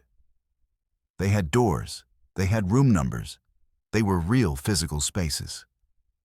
But according to the ship's manifest, they weren't there. I reported this to security immediately. I told them someone had manipulated the system to hide certain cabin numbers, that this was evidence of a sophisticated stalker who'd managed to book a room without appearing in official records. They treated me like I was hysterical. The security chief said what I was suggesting was technologically impossible, that the manifest was automatically generated and couldn't be altered without leaving audit trails. He said the missing room numbers were probably just unoccupied cabins that didn't show up in passenger lists. He practically patted me on the head and told me not to worry. Claire was never found. The ship was searched multiple times. The Coast Guard was notified. FBI agents boarded when we docked. They interviewed me at length about Claire's state of mind, clearly suspicious that she might have committed suicide. I explained about James, about the abuse, about my professional opinion that Claire was a survivor, trying to escape, not someone who would harm herself. But without evidence of foul play, without a body, without anything except a missing woman and my testimony about threatening ex-husbands and mysterious manifest gaps, there was nothing they could do. Here's what I believe happened, based on 30 years of studying how abusers operate. I think James Voss did follow Claire onto that ship. I think he's the kind of sophisticated stalker who knows how to work systems, who has money or connections or technical skills that allowed him to book a cabin while keeping his name off official records. Maybe he bribed someone in the cruise line's booking department. Maybe he hacked the system. Maybe he used a false identity to board and then paid someone to keep him hidden. I don't know how he did it. But I know it's possible because I've seen abusers do impossible things when they're obsessed with controlling their victims. I think James watched Claire for 3 days, waiting for the right moment. I think he confronted her in that elevator, or shortly after, took her somewhere on the ship where there were no cameras, or where he disabled the cameras, and killed her. And I think he disposed of her body in a way that left no trace. The ocean is vast and forgiving to murderers who know what they're doing. But here's what enrages me most about this case. The system failed Claire at every level. The police failed her by not taking James's threats seriously enough. The courts failed her by releasing him after each restraining order violation. And the cruise line failed her by not properly vetting passengers and by dismissing my concerns about the manifest irregularities. When I tried to follow up with Norwegian after the cruise, They stonewalled me. They claimed there were no anomalies in their system, no missing room numbers, no evidence of any passenger named James Voss. They settled with Claire's family quietly and made the whole thing go away. I filed complaints with maritime authorities. I contacted domestic violence advocacy groups. I wrote detailed reports about what I'd observed and what I believed had happened. But without proof, without a body, without the cruise line cooperating with a real investigation, nothing came of it. The official conclusion was that Claire likely committed suicide by jumping overboard, that the stress of running from her ex-husband had become too much. Her death was ruled an accident or suicide, and James Voss was never even questioned because officially he was never on that ship. I think about Claire constantly. I think about how she trusted me enough to share her story, how she finally felt safe enough to start relaxing, and then she was taken anyway. I think about the look of relief on her face when I told her I believed her, when I validated that her fear was rational and justified.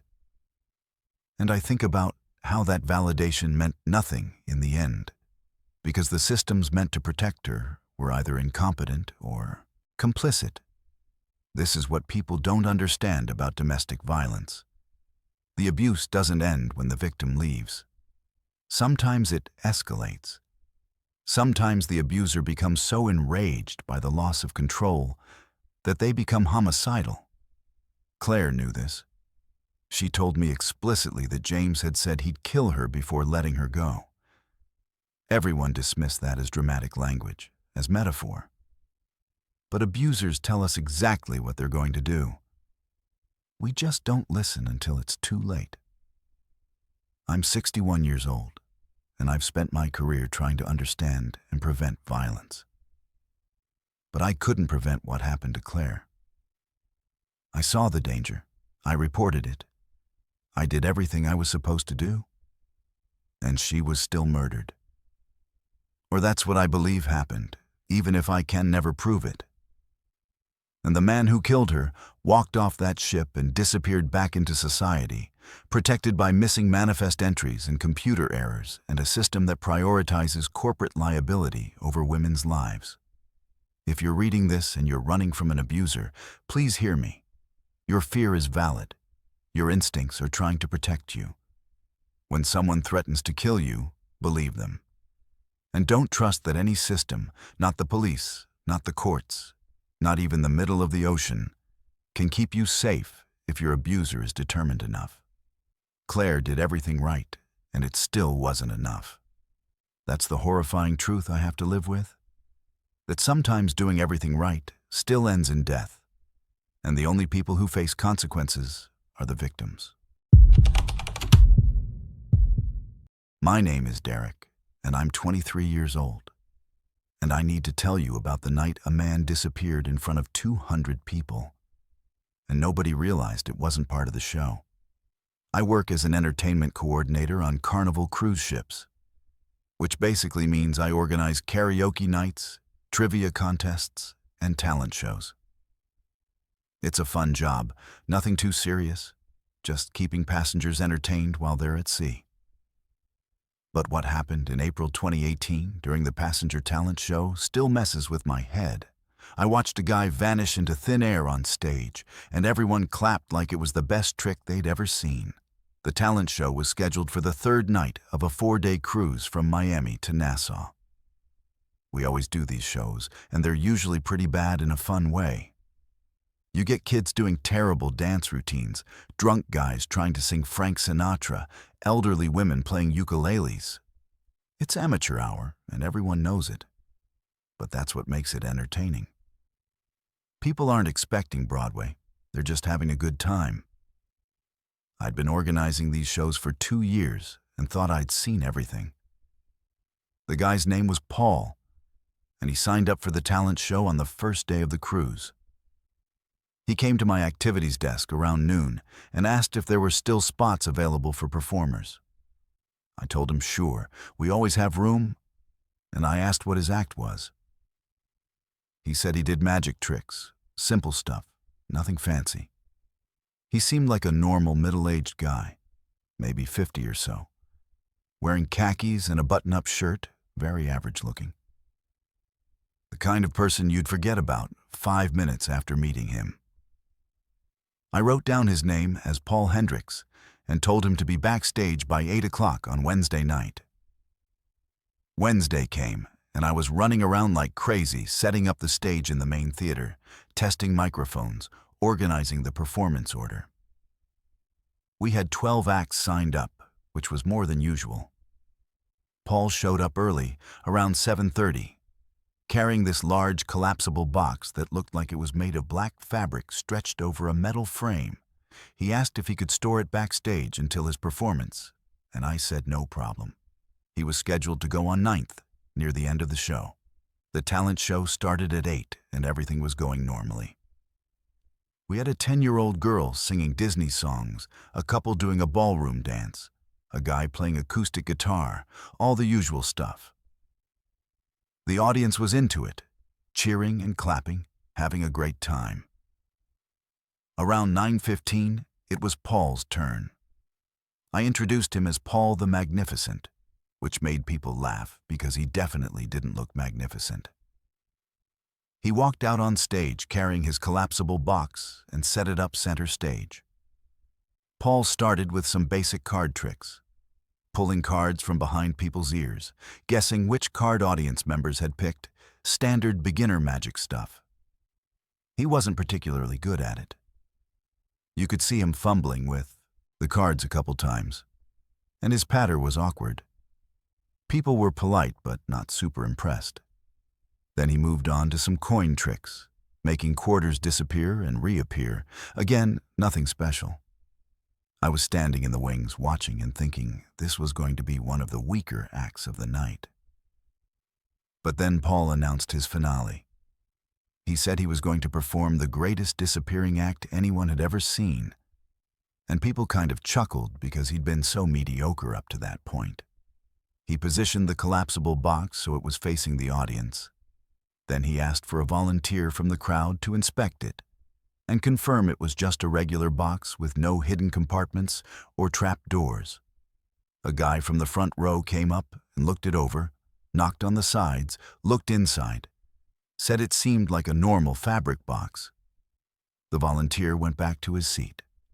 Paul then stepped inside the box. It was just tall enough for him to stand in and just wide enough for his body. He pulled the fabric door closed behind him so he was completely enclosed. Then he called out to the audience, asking them to count down from 10. Everyone started counting, having fun with it, getting loud. 10, 9, 8, 7, 6, 5, 4, 3, 2, 1. And then Paul's voice came from inside the box saying, "And now I disappear." Here's where things got weird. Paul had asked me before the show if I could be the one to open the box for the reveal. Said it would be more dramatic if the coordinator did it instead of him just stepping out. I'd agreed because it seemed harmless. So when the countdown finished, I walked out on stage, grabbed the fabric door of the box, and pulled it open. The box was empty. Paul was gone. The audience went absolutely crazy, cheering and applauding, thinking this was the most amazing trick they'd seen. I stood there looking into this empty box, completely confused because I had no idea how he'd done it. I looked around the stage thinking maybe there was a trap door I hadn't noticed, but the stage was solid. I looked into the wings thinking maybe Paul had somehow slipped past me, but he wasn't there. I checked behind the curtains, behind the box itself, everywhere. Paul was nowhere to be seen. The audience kept clapping, waiting for him to reappear and take his bow. I started to feel this weird anxiety creeping up because I genuinely didn't know where he'd gone. After about 30 seconds of me standing there looking stupid, people started laughing, thinking my confusion was part of the act. I played along and made a joke about how Paul had disappeared so well that even I couldn't find him. Everyone thought this was hilarious. I said, "Let's give Paul the Magnificent a big round of applause," and the crowd cheered. Then I moved the box off stage and introduced the next act, figuring Paul would show up once he was done with whatever trick he was pulling. But Paul never came back. Not during the rest of the show, not after the show ended, not that night at all. I checked the box thoroughly backstage, and there was literally nothing to it. Just fabric stretched over a collapsible frame, no false bottom, no hidden panels, no mechanism for escape. I asked the other performers if they'd seen Paul leave the theater. Nobody had. I checked the dressing rooms, the bathrooms, the hallways around the theater. Paul was gone. At first, I wasn't really worried.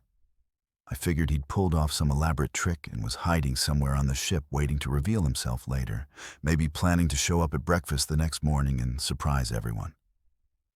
But the next morning came, and Paul didn't show up. I started asking around, checking if anyone had seen him. Nobody had. That's when I reported it to guest services, and they got security involved. Security asked me for Paul's cabin number so they could check if he was in his room. I looked at my sign-up sheet where performers had written their information, and Paul had left that field blank.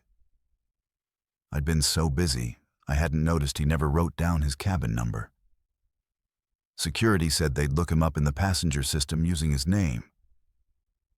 They came back 20 minutes later and told me something that made my stomach drop. There was no Paul Hendricks registered on the ship. They'd checked every variation of the name, checked every passenger on board. No Paul.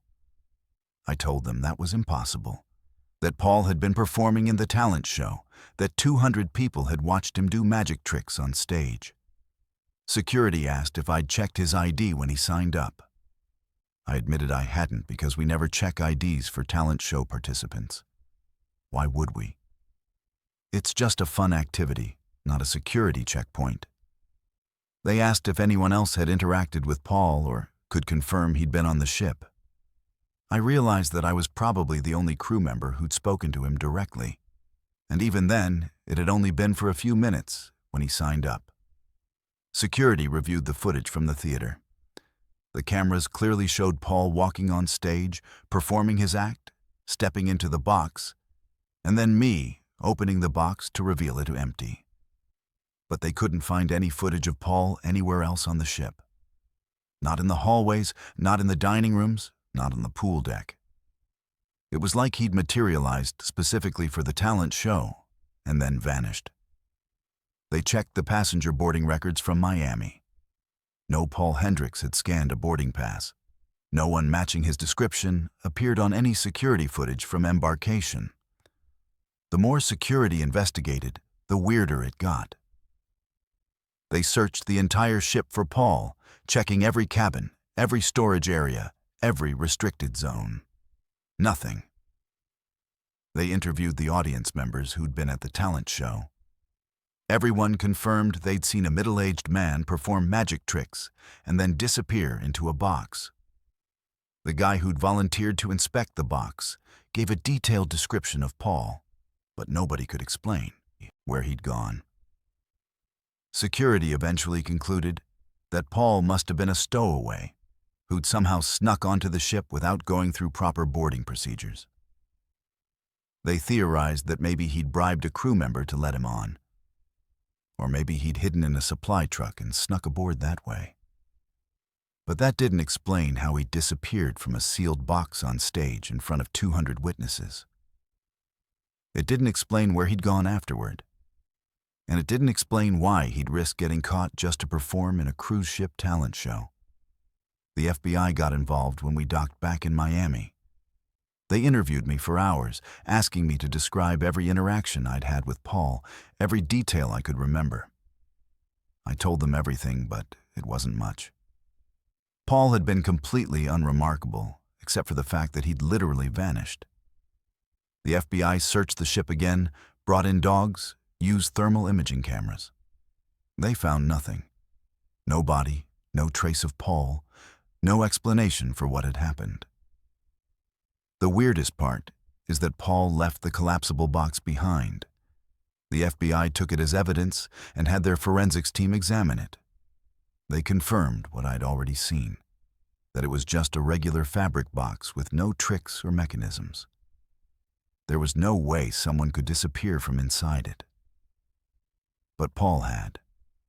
200 people had watched him do it, and I'd been standing 5 feet away when it happened. I've spent 5 years thinking about this, and I still can't make sense of it.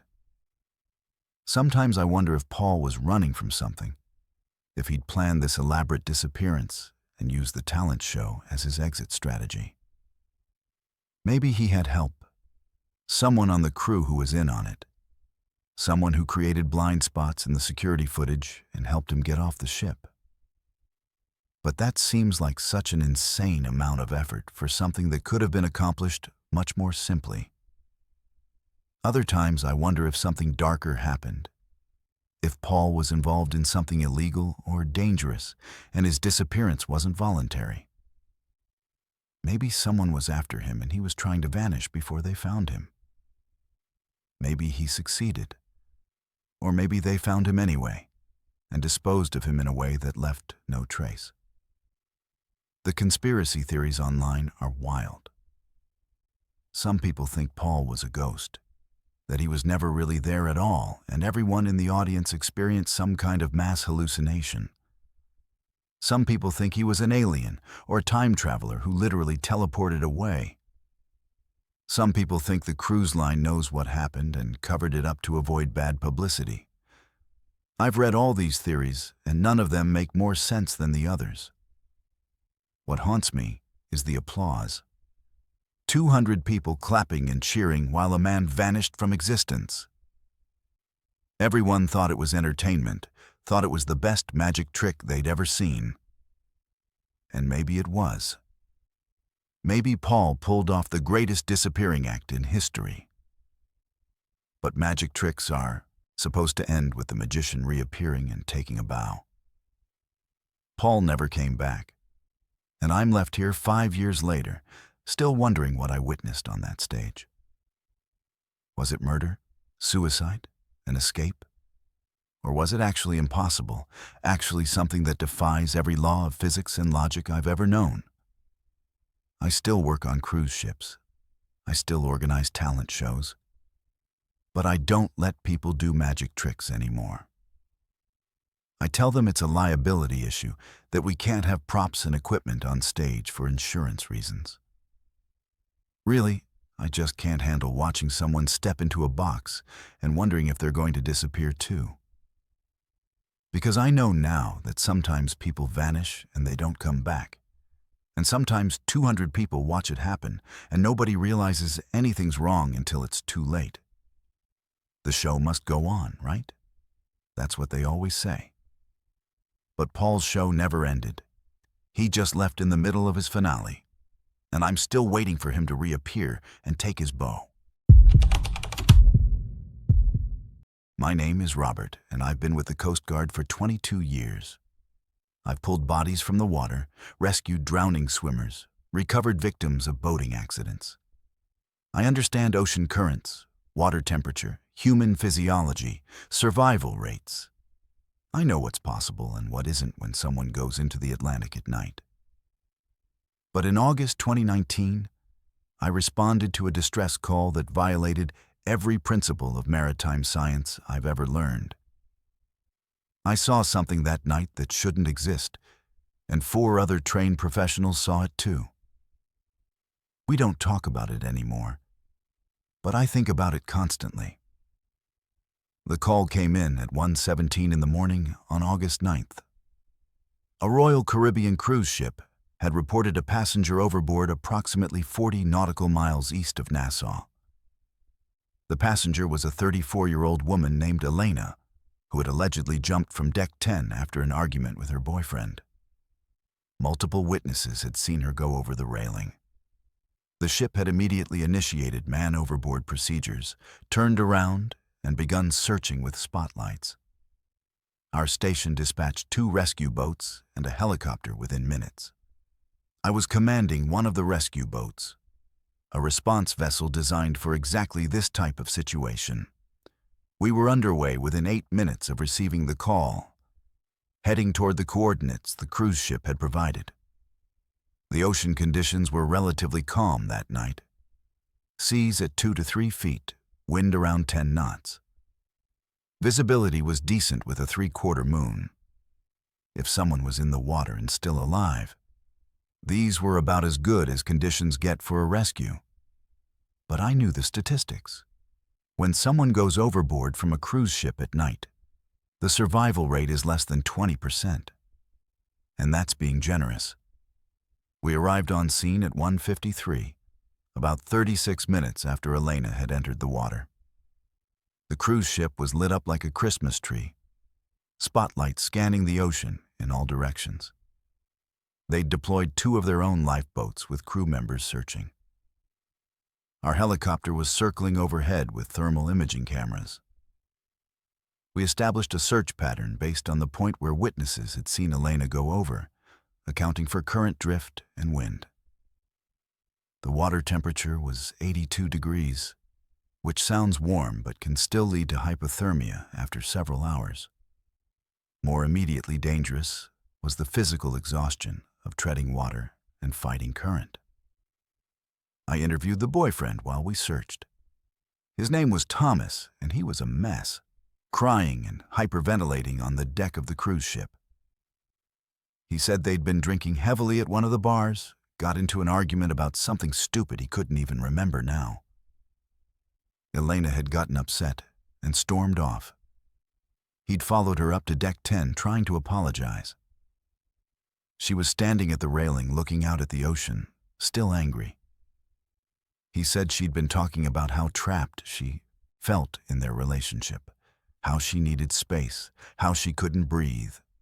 Then before he could stop her, she'd climbed over the railing, said something like, "I just want to cool off," and dropped into the ocean. Other witnesses corroborated the basic story. A couple who'd been walking on deck 10 had seen the whole thing. They said Elena hadn't seemed suicidal, just drunk and emotional. She'd climbed over the railing deliberately, but almost casually, like she was getting into a pool. One witness said Elena had actually smiled before she let go. Nobody thought she was trying to kill herself. They thought she was just making a dramatic gesture, not understanding the danger. We searched for 2 hours with no results. The helicopter's thermal imaging wasn't picking up anything. Our boats were covering the search grid methodically, but finding nothing.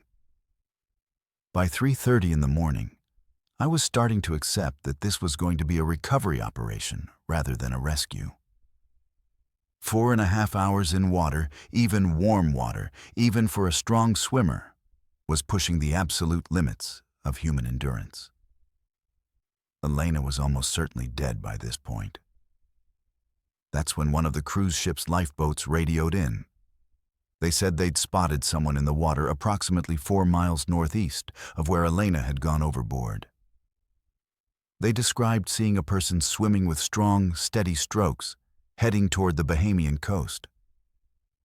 The description matched Elena, dark hair, similar build. They were moving to intercept. I immediately redirected our boat toward those coordinates. 4 miles was an impossible distance for someone to have covered in that time frame, especially swimming against the current. But multiple crew members in that lifeboat were reporting the sighting, and these were trained maritime professionals, not panicked passengers. I had to take it seriously. Our boat could make 30 knots, so we covered the distance in about 8 minutes. When we arrived at the location, the cruise ship's lifeboat was circling slowly, crew members scanning the water with spotlights and flashlights. I pulled alongside and asked what they'd seen. The senior crew member, a guy who'd been working ships for 15 years, pointed to a spot about 200 yards ahead. He said they'd definitely seen someone swimming there less than 5 minutes ago. Strong swimmer, moving fast, heading northeast. They'd called out, but gotten no response. They'd tried to close the distance, but by the time they got there, the swimmer was gone. I asked if they were certain it was a person and not a dolphin or some other marine animal. He insisted it was definitely human. He'd seen arms moving in freestyle strokes, seen a head breaking the surface to breathe. 2 other crew members in his boat confirmed the sighting. They'd all seen the same thing. A person swimming in the middle of the Atlantic Ocean at 3:30 in the morning, 4 miles from where they'd supposedly entered the water. We expanded our search around that area. The helicopter moved in with thermal imaging. We searched for 40 minutes and found absolutely nothing. No person, no body, no debris, nothing. It was like whoever the lifeboat crew had seen had simply vanished. I radioed back to our base to report the situation and request additional assets. This had gone from a standard recovery operation to something I couldn't explain. The senior officer at our base asked me to clarify the timeline and distances involved. I laid it out for him. Elena had entered the water at approximately 1 a.m. at a specific set of coordinates. At 3:30, a credible sighting of someone matching her description occurred 4 miles away. That meant Elena would have had to swim 4 miles in 2.5 hours in open ocean at night after falling 30 feet from a cruise ship deck. Even for an Olympic-level swimmer in perfect conditions, swimming 4 miles in 2.5 hours is pushing the limits of human capability. We're talking about maintaining a pace of about 1 mile every 37 minutes, in ocean swells, in the dark, with no rest, after the trauma and possible injuries from a 30-foot fall into water. It's not physically possible for a normal person, and according to her boyfriend, Elena was drunk. Intoxicated people don't swim 4 miles. They drown. My commanding officer asked if the lifeboat crew could have been mistaken. I told him these were experienced maritime professionals who knew the difference between a person and a dolphin. He asked if it could have been a different person in the water, maybe someone else who'd gone overboard from a different vessel. I told him we'd checked with all vessels in the area, and no other man overboard situations had been reported. He went quiet for a moment, then told me to continue the search. We searched until dawn. As the sun came up, we had 3 Coast Guard boats, 2 helicopters, and the cruise ship's resources, all covering a search area of over 50 square miles. We found nothing.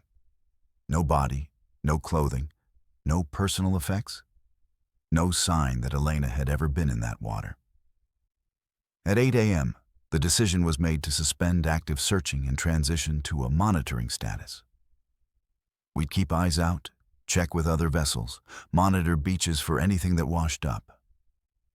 But the active rescue operation was over. I went back to base and filed my report. I included everything: the initial man overboard call, the witness statements, the search pattern, and the sighting by the lifeboat crew. I noted that the sighting location was inconsistent with drift patterns and human swimming capabilities.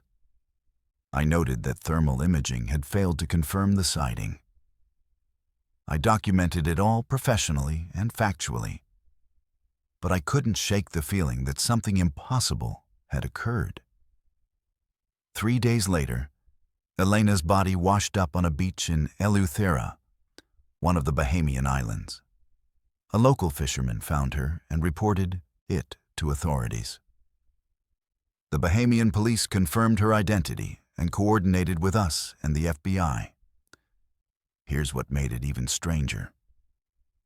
The location where her body was found was another 6 miles past where the lifeboat crew had reported seeing the swimmer.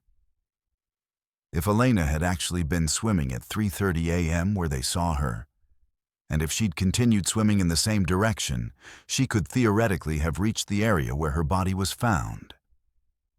But that would mean she swam a total of 10 miles before finally succumbing to exhaustion or hypothermia. The autopsy showed Elena had drowned. Water in her lungs, all the typical indicators. But the medical examiner noted something unusual. Elena had no significant injuries from the fall. No broken bones, no major contusions, nothing consistent with hitting water at terminal velocity from 30 feet up. It was like she'd entered the water gently.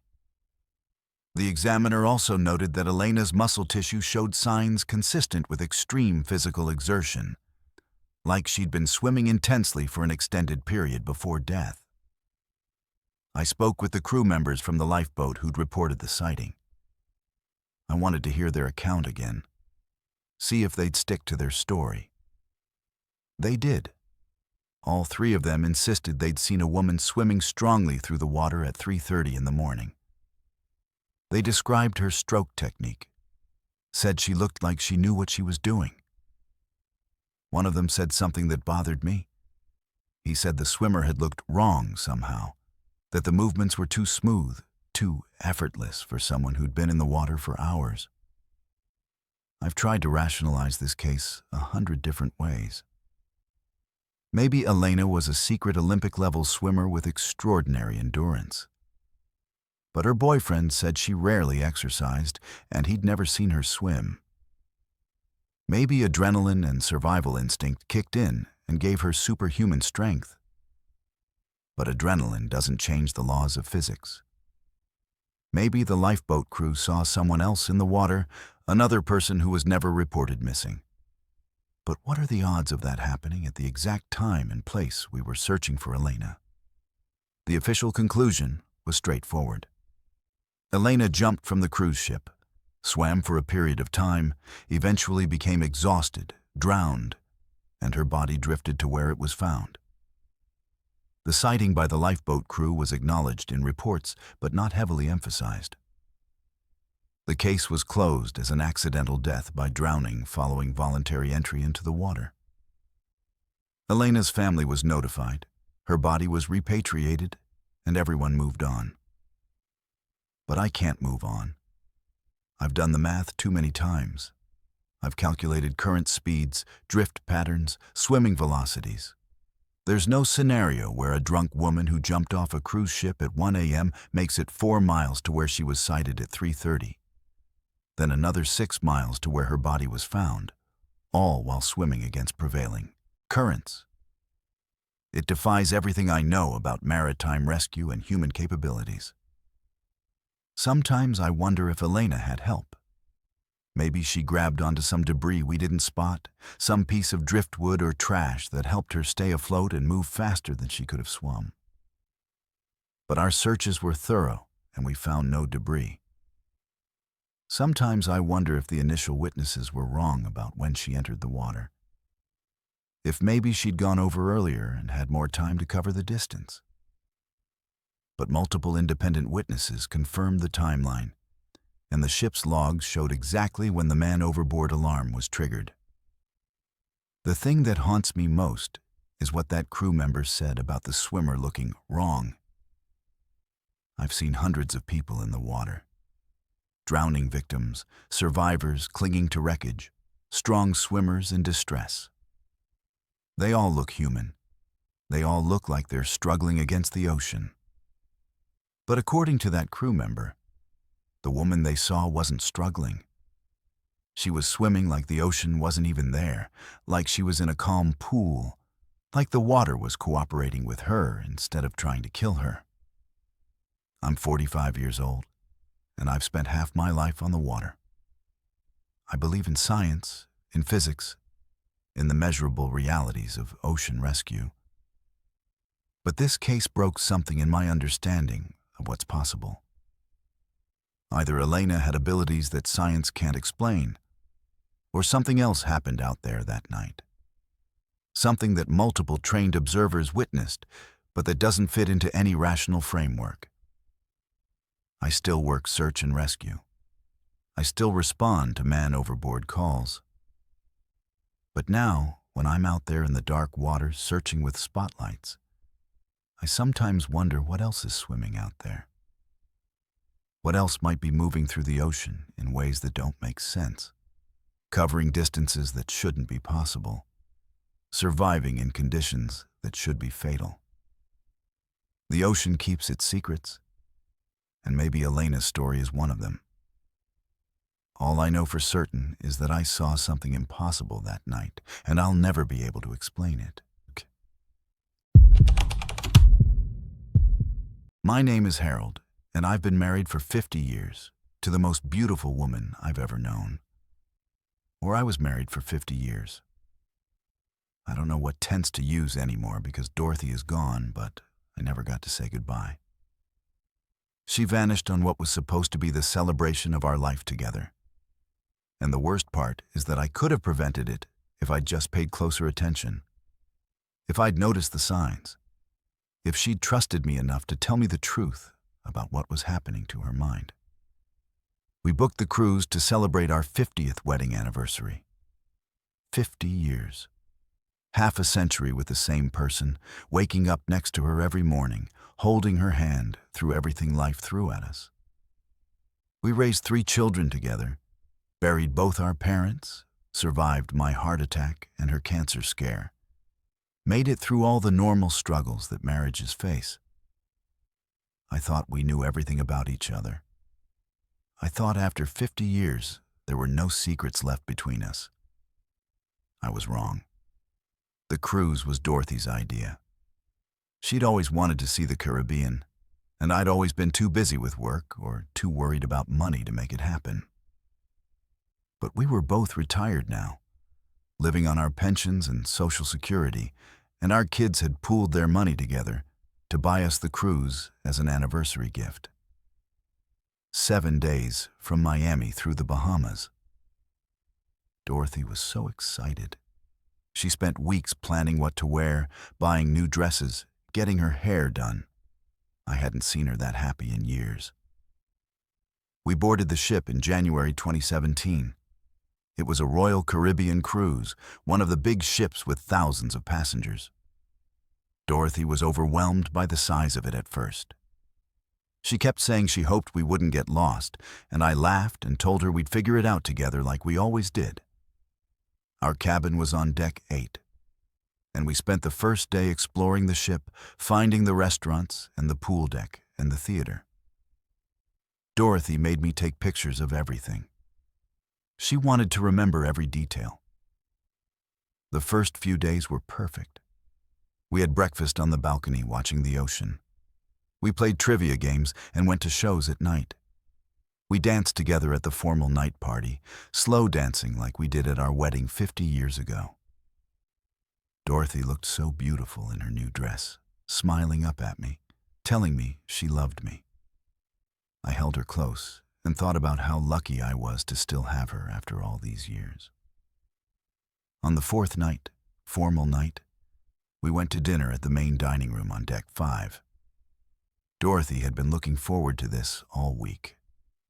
She wore her favorite dress, the blue one that matched her eyes, and I wore my old suit that still fit if I didn't button the jacket. We were seated at a table with 2 other couples, nice people around our age. Everyone was talking and laughing, sharing stories about their lives and their families. About halfway through dinner, Dorothy excused herself to use the restroom. She said she'd be right back. I watched her walk away from the table, moving slowly because her knees had been bothering her lately.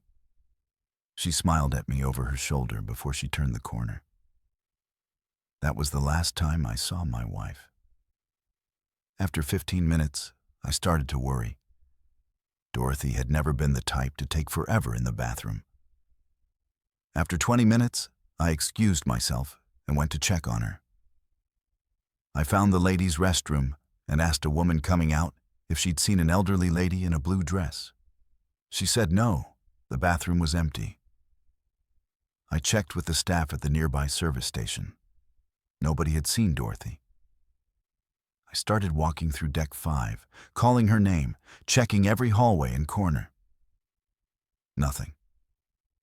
I went back to our cabin on deck 8, thinking maybe she'd felt sick and gone to lie down. The cabin was empty. I went to the medical center. She wasn't there. By this point, I was starting to panic. Dorothy wouldn't just wander off without telling me. She'd never done anything like this in 50 years of marriage. I reported her missing to guest services. They took it seriously right away because she was elderly. They initiated a search of the ship, made announcements over the PA system asking Dorothy to contact guest services. I gave them a description, told them what she was wearing, showed them a photo from earlier that day. Security started reviewing camera footage while crew members searched the public areas. The next few hours were a blur of fear and confusion. I walked every deck of that ship looking for Dorothy. I checked the restaurants, the bars, the casino, the library, everywhere I could think of. Other passengers helped me search. The crew was incredibly kind, constantly updating me and assuring me they'd find her. But as the hours passed and Dorothy didn't appear, I started to realize something terrible had happened. Around midnight, one of the security officers asked to speak with me privately.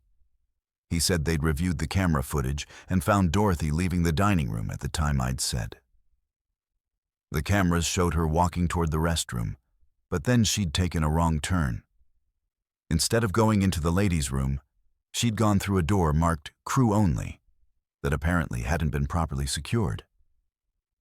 After that, the footage showed her wandering through crew corridors, looking confused, trying different doors. Then she'd gone down a stairwell, and the cameras lost track of her.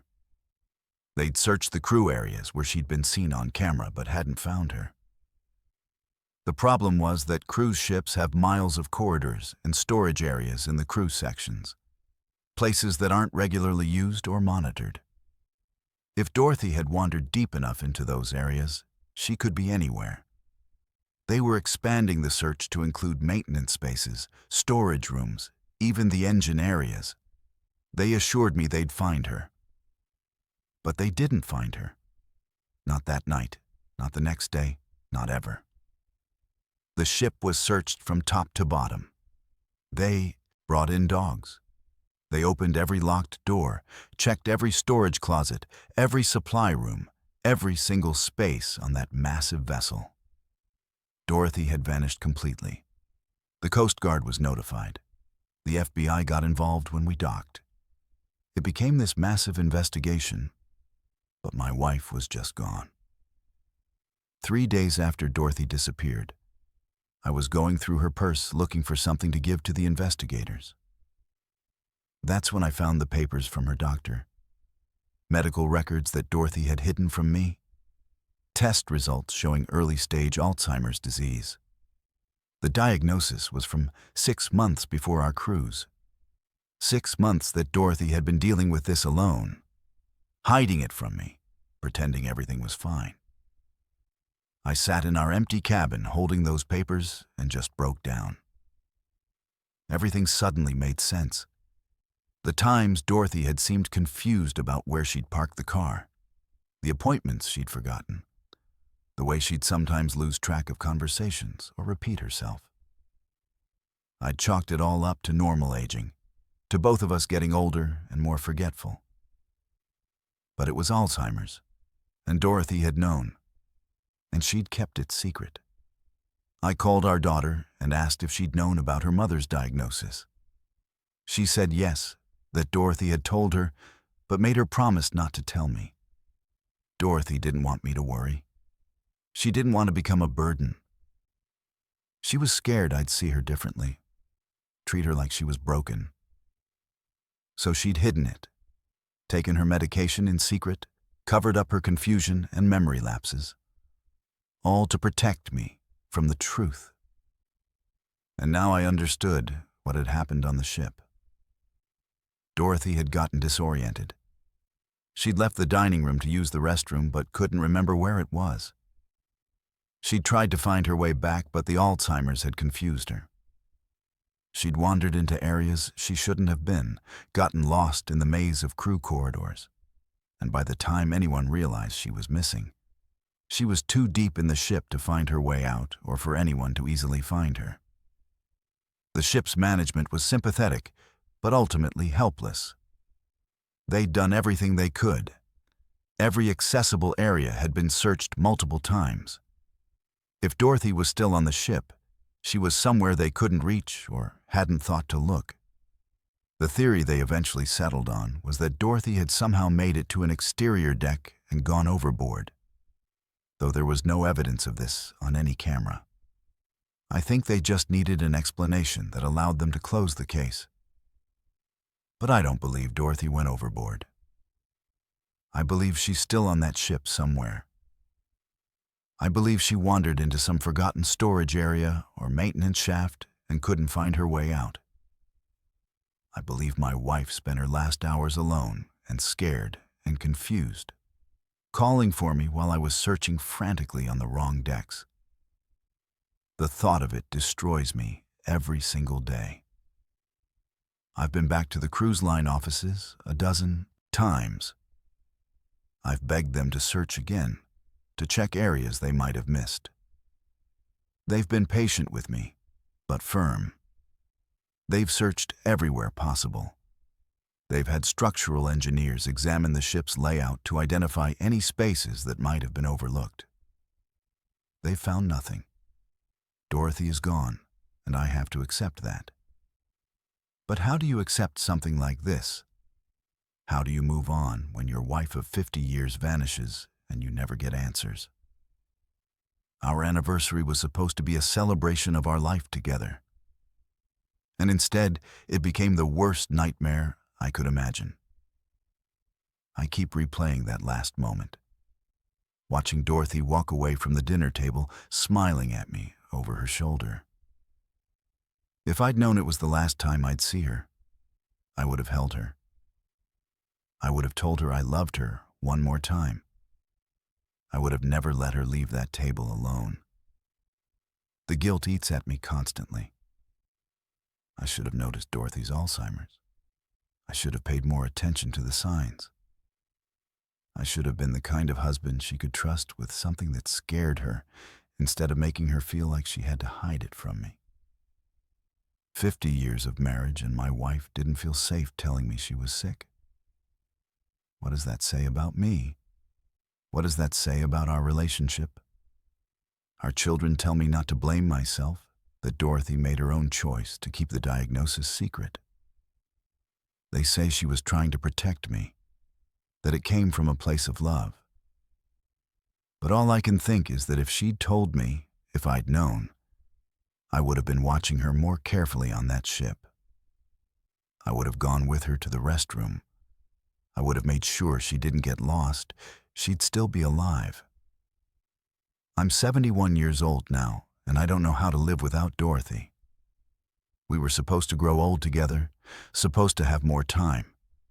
I was supposed to take care of her as her Alzheimer's progressed. Supposed to be there for her the way she'd been there for me through everything. Instead, she's gone, and I'm left with nothing but questions and guilt and grief that never ends. Sometimes I dream about Dorothy still wandering those crew corridors, still looking for the restroom, still trying to find her way back to me. I wake up crying, wanting to go back to that ship and search again, knowing it's pointless, but unable to let go of the hope that maybe she's still there somehow. The rational part of my brain knows she's gone, that even if she was trapped somewhere on the ship, she couldn't have survived this long. But the part of me that loved her for 50 years can't accept it. That part keeps hoping for a miracle. I sold our house last year. Too many memories. Too much emptiness without Dorothy there. I live in a small apartment now, surrounded by photos of us through the years. Our wedding day, the birth of our children, vacations and holidays, and ordinary moments that seemed meaningless at the time, but now feel precious. I look at these photos and try to remember what Dorothy's voice sounded like, what her hand felt like in mine, what it was like to wake up next to her every morning. The hardest part is that there was no closure, no funeral, no grave to visit, no final goodbye. Dorothy just disappeared, and I'm stuck in this limbo between grief and hope, between accepting she's gone and believing she might somehow still be found. People tell me I need to move on, need to find a way to heal. But how do you heal from something like this? How do you move on when the love of your life vanishes into thin air and you never get to say goodbye? I'm telling this story now because I need people to understand what happened. I need Dorothy's disappearance to mean something, to maybe help prevent another family from going through this horror. If you have someone with Alzheimer's or any cognitive condition, watch them carefully. Don't let them hide it from you. Don't let pride or fear keep you from protecting them. And if you're on a cruise ship, don't assume those crew doors are always locked or that someone can't wander into places they shouldn't be. Dorothy deserved better than this. She deserved to celebrate our 50th anniversary and then go home to our house and live out her years surrounded by people who loved her. She deserved dignity and care and all the time we should have had together. Instead, she's gone, lost somewhere in the belly of a cruise ship or at the bottom of the ocean, and I'm here alone trying to make sense of a tragedy that has no sense to it. I still love you, Dorothy. I hope wherever you are, you know that. I hope you weren't scared. I hope you didn't suffer. And I hope somehow, someday, I'll get to see you again and hold you one more time and tell you all the things I should have said when I had the chance. My name is Lucas, and I'm about to break a non-disclosure agreement that could get me sued into bankruptcy. I don't care anymore. I've kept this secret for 6 years, and it's eating me alive. I worked as a security officer on a celebrity cruise ship in November 2018. And I witnessed something on our surveillance footage that defies the laws of physics. A passenger entered a stairwell and never came out. Not through any door, not through any exit, just vanished between 2 floors.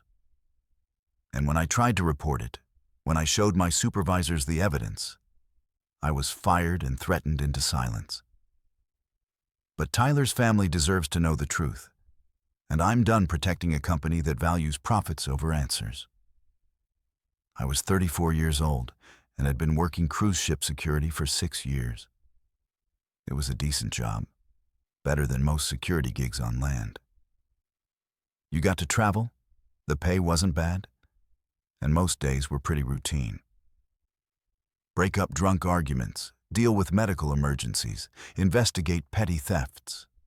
The cameras were everywhere on the ship, covering hallways, public areas, stairwells, everything except passenger cabins and bathrooms.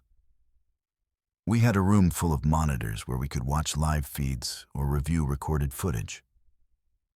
I'd spent thousands of hours watching those screens, and I thought I'd seen everything. Tyler checked onto the ship in Fort Lauderdale on November 12th. He was 27 years old, traveling solo, seemed like a normal guy. No red flags on his background check, no issues during boarding. He had a cabin on deck 6, mid-ship. The first 2 days of the cruise were completely uneventful. Tyler ate at the buffet, hung out at the pool, went to a couple shows. He didn't cause any problems, didn't get drunk and stupid like some passengers. Just a regular guy on vacation.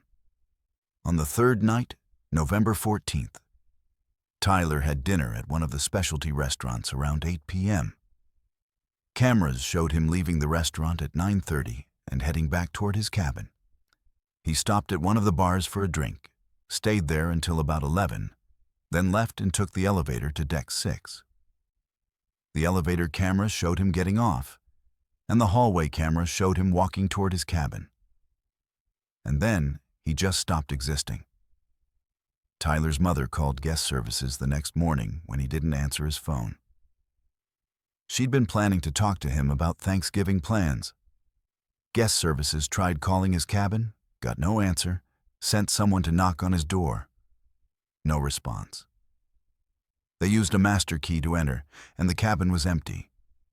Tyler's luggage was there, his phone was charging on the nightstand, his wallet and passport were in the safe. But Tyler was gone. They called it up to security, and I was assigned to review the footage. Standard procedure for a missing passenger. I started with the most recent footage and worked backward. The last time Tyler appeared on any camera was at 11:07 the previous night, walking down the deck 6 hallway toward his cabin. He'd made it about halfway down the corridor, then the camera angle changed, and I lost sight of him for a few seconds. When the next camera picked him up, he should have been approaching his cabin door, but he wasn't there.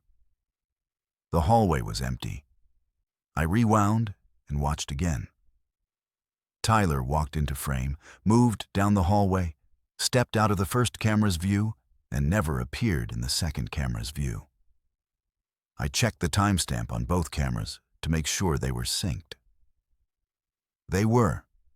There was no time gap, no malfunction. Tyler had simply disappeared in the 3 seconds between camera angles. I reported this to my supervisor, and we expanded the search. Maybe Tyler had ducked into someone else's cabin or doubled back somehow. We checked every camera on deck 6 for that entire night. Nothing. Then we checked all the elevators and stairwells because maybe Tyler had gone to a different deck. That's when we found the footage that changed everything. At 4:17 in the morning, almost 5 hours after Tyler had disappeared from the hallway, a camera in stairwell B on deck 6 showed someone entering. The footage was grainy because of the low light, but the person matched Tyler's height and build, was wearing the same clothes Tyler had been wearing earlier. The figure pushed open the door to stairwell B and began climbing the stairs toward deck 7. Here's where it gets impossible. Stairwell B is a standard ship stairwell, one flight of stairs connecting deck 6 to deck 7, enclosed on all sides. There are cameras at both the deck 6 entrance and the deck 7 exit. The camera on deck 6 clearly showed this person entering the stairwell at 4:17 and 12 seconds a.m. I then pulled up the deck 7 footage, expecting to see the person exit 6 or 7 seconds later, however long it would take to climb one flight of stairs. But the deck 7 camera showed nothing. The door never opened. Nobody came through. I watched the deck 7 footage for 10 minutes straight, thinking maybe the person had sat on the stairs or taken their time. Nothing. I checked every second from 4:17 to 4:30. The door remained closed, nobody exited. I went back to the deck 6 footage and watched it again. The figure definitely entered the stairwell. The door opened, the person stepped through, the door closed behind them. They were inside that stairwell, but they never came out the top, and there was nowhere else to go. Stairwell B was completely enclosed. No windows, no other exits, no access panels or maintenance hatches. It was literally a concrete stairwell with cameras on both ends. I checked the cameras for every other stairwell and elevator, thinking maybe I'd gotten confused about which stairwell it was. But no, it was definitely stairwell B. And there was no footage of anyone matching Tyler's description exiting anywhere else on the ship during that time frame. I even checked to see if the person had turned around and come back down to deck 6. The deck 6 camera showed the door staying closed. Nobody entered. Nobody exited. I spent the next 8 hours reviewing footage, checking every camera, every angle, every possible explanation. I went physically to stairwell B and examined it myself. It was completely ordinary. Concrete stairs, metal railings, solid walls. I climbed from deck 6 to deck 7, timing myself. It took exactly 8 seconds. There was no way someone could enter that stairwell and not exit within a reasonable time frame unless they physically couldn't. Unless they'd had a medical emergency and collapsed on the stairs. But we'd searched stairwell B. It was one of the first places we looked when Tyler was reported missing. The stairwell was empty. No person, no body, nothing. And yet the footage clearly showed someone entering and never leaving. It was physically impossible, but I had video evidence of it happening. I compiled everything into a report and brought it to my supervisor. I showed him the footage of Tyler disappearing from the hallway, then the footage of someone entering stairwell B hours later and never exiting. I told him this needed to go to the captain immediately, that we potentially had evidence of something seriously wrong with the ship's structure, or that we were dealing with a situation beyond our normal protocols. My supervisor watched the footage, and I could see his expression change.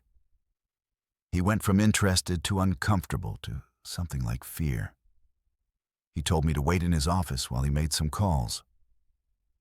20 minutes later, he came back with the head of security and someone from the corporate office who'd apparently been on the ship for unrelated business. They watched the footage again. They asked me questions about the timestamps, about whether the cameras could have malfunctioned, about whether I'd checked the physical locations. I answered everything honestly. Then the corporate guy asked me if I'd shown this footage to anyone else or made copies. I said no, that I'd come straight to my supervisor as soon as I found it. He seemed relieved. Then they told me the cameras had malfunctioned. They said it was a known issue with the system, that sometimes the recording would skip or loop without showing properly in the timestamp.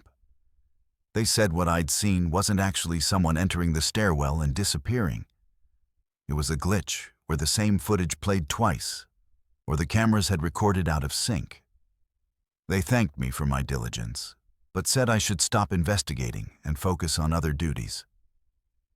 I didn't accept that explanation. I'd been working with these camera systems for 6 years. I knew what a malfunction looked like, and this wasn't it. The footage was clean, the timestamps were continuous, there were no signs of skipping or corruption. I pushed back, said we needed to preserve this evidence and potentially bring in outside experts to analyze it. That's when the corporate guy's tone changed. He told me very clearly that I was to stop discussing this matter immediately. He said the investigation into Tyler's disappearance was ongoing, but that spreading unfounded theories about camera malfunctions or impossible disappearances would only cause panic among passengers and crew. He said if I continued to pursue this or discussed it with anyone, I would be terminated for violating company policy. I should have backed down. I should have just nodded and kept my mouth shut. But I was angry. A man had vanished, and they were trying to cover it up with lies about camera malfunctions. So I said I wanted the footage preserved officially, and I wanted it on record that I'd found evidence of something unexplainable. I said Tyler's family deserved to know what the cameras had captured. 2 days later, I was fired. They called it a restructuring, said my position was being eliminated due to budget cuts. They offered me a severance package that required signing a non-disclosure agreement about everything I had seen and done while employed by the company. The NDA specifically mentioned that I could not discuss security footage, passenger incidents, or any proprietary information about ship operations. If I violated it, I would be sued for damages that would bankrupt me for life. I needed the severance money. I had bills, student loans, no other job lined up. So I signed. And for 6 years I've kept my mouth shut while Tyler's family has had no answers about what happened to their son. The official story is that Tyler somehow went overboard, though there's no footage of that and no evidence of how it could have happened. The case is closed, filed away as an unfortunate accident. But I know what I saw on those cameras. Tyler entered a stairwell and never came out. He vanished between 2 floors in a space with no exits, no hiding places, nowhere to go. And the cruise line knew about it and covered it up. They fired me to keep me quiet, and they've probably done the same to anyone else who's found evidence of whatever is wrong with that ship. I'm breaking my NDA now because I can't live with this anymore. Sue me if you want. Take whatever money I have. I don't care. Tyler's mother deserves to know that her son didn't just fall overboard, that something impossible happened to him that the cruise line refuses to acknowledge. And maybe there are other families out there with missing loved ones. Other cases where people have vanished in ways that don't make sense, and the cruise lines have buried the evidence. I still have copies of that footage. I made backups before they fired me, stored them in places where the company can't reach them. If Tyler's family wants to see it, if investigators want to examine it, I have it. It's real. It's documented. And it proves that something happened on that ship that violates everything we understand about physical reality. People need to know that cruise ships aren't as safe as the companies claim. People need to know that when passengers disappear, the investigations aren't always thorough or honest. And people need to know that there are places on these ships where the laws of physics seem to break down, where people can enter spaces and never come out, and the companies will cover it up to protect their profits. I don't know what happened to Tyler. I don't know if he's dead or if something even stranger occurred. But I know he walked into Stairwell B and never walked out, and nobody can explain that. The footage doesn't lie. Tyler vanished, and Celebrity Cruises made sure nobody would ever know the truth. Until now. I'm done being silent. Tyler deserves better than to be forgotten, and his family deserves answers, even if those answers are impossible to believe. That's my story on Mr. Nightveil. These 10 disappearances between Miami and Nassau represent real people who vanished without explanation, leaving behind families desperate for answers. The truth is often darker and stranger than we want to believe. If these stories disturbed you, hit that subscribe button and turn on notifications, because the ocean keeps many secrets, and we're just beginning to uncover them. Stay safe out there. And remember, sometimes the most terrifying mysteries are the ones that remain unsolved.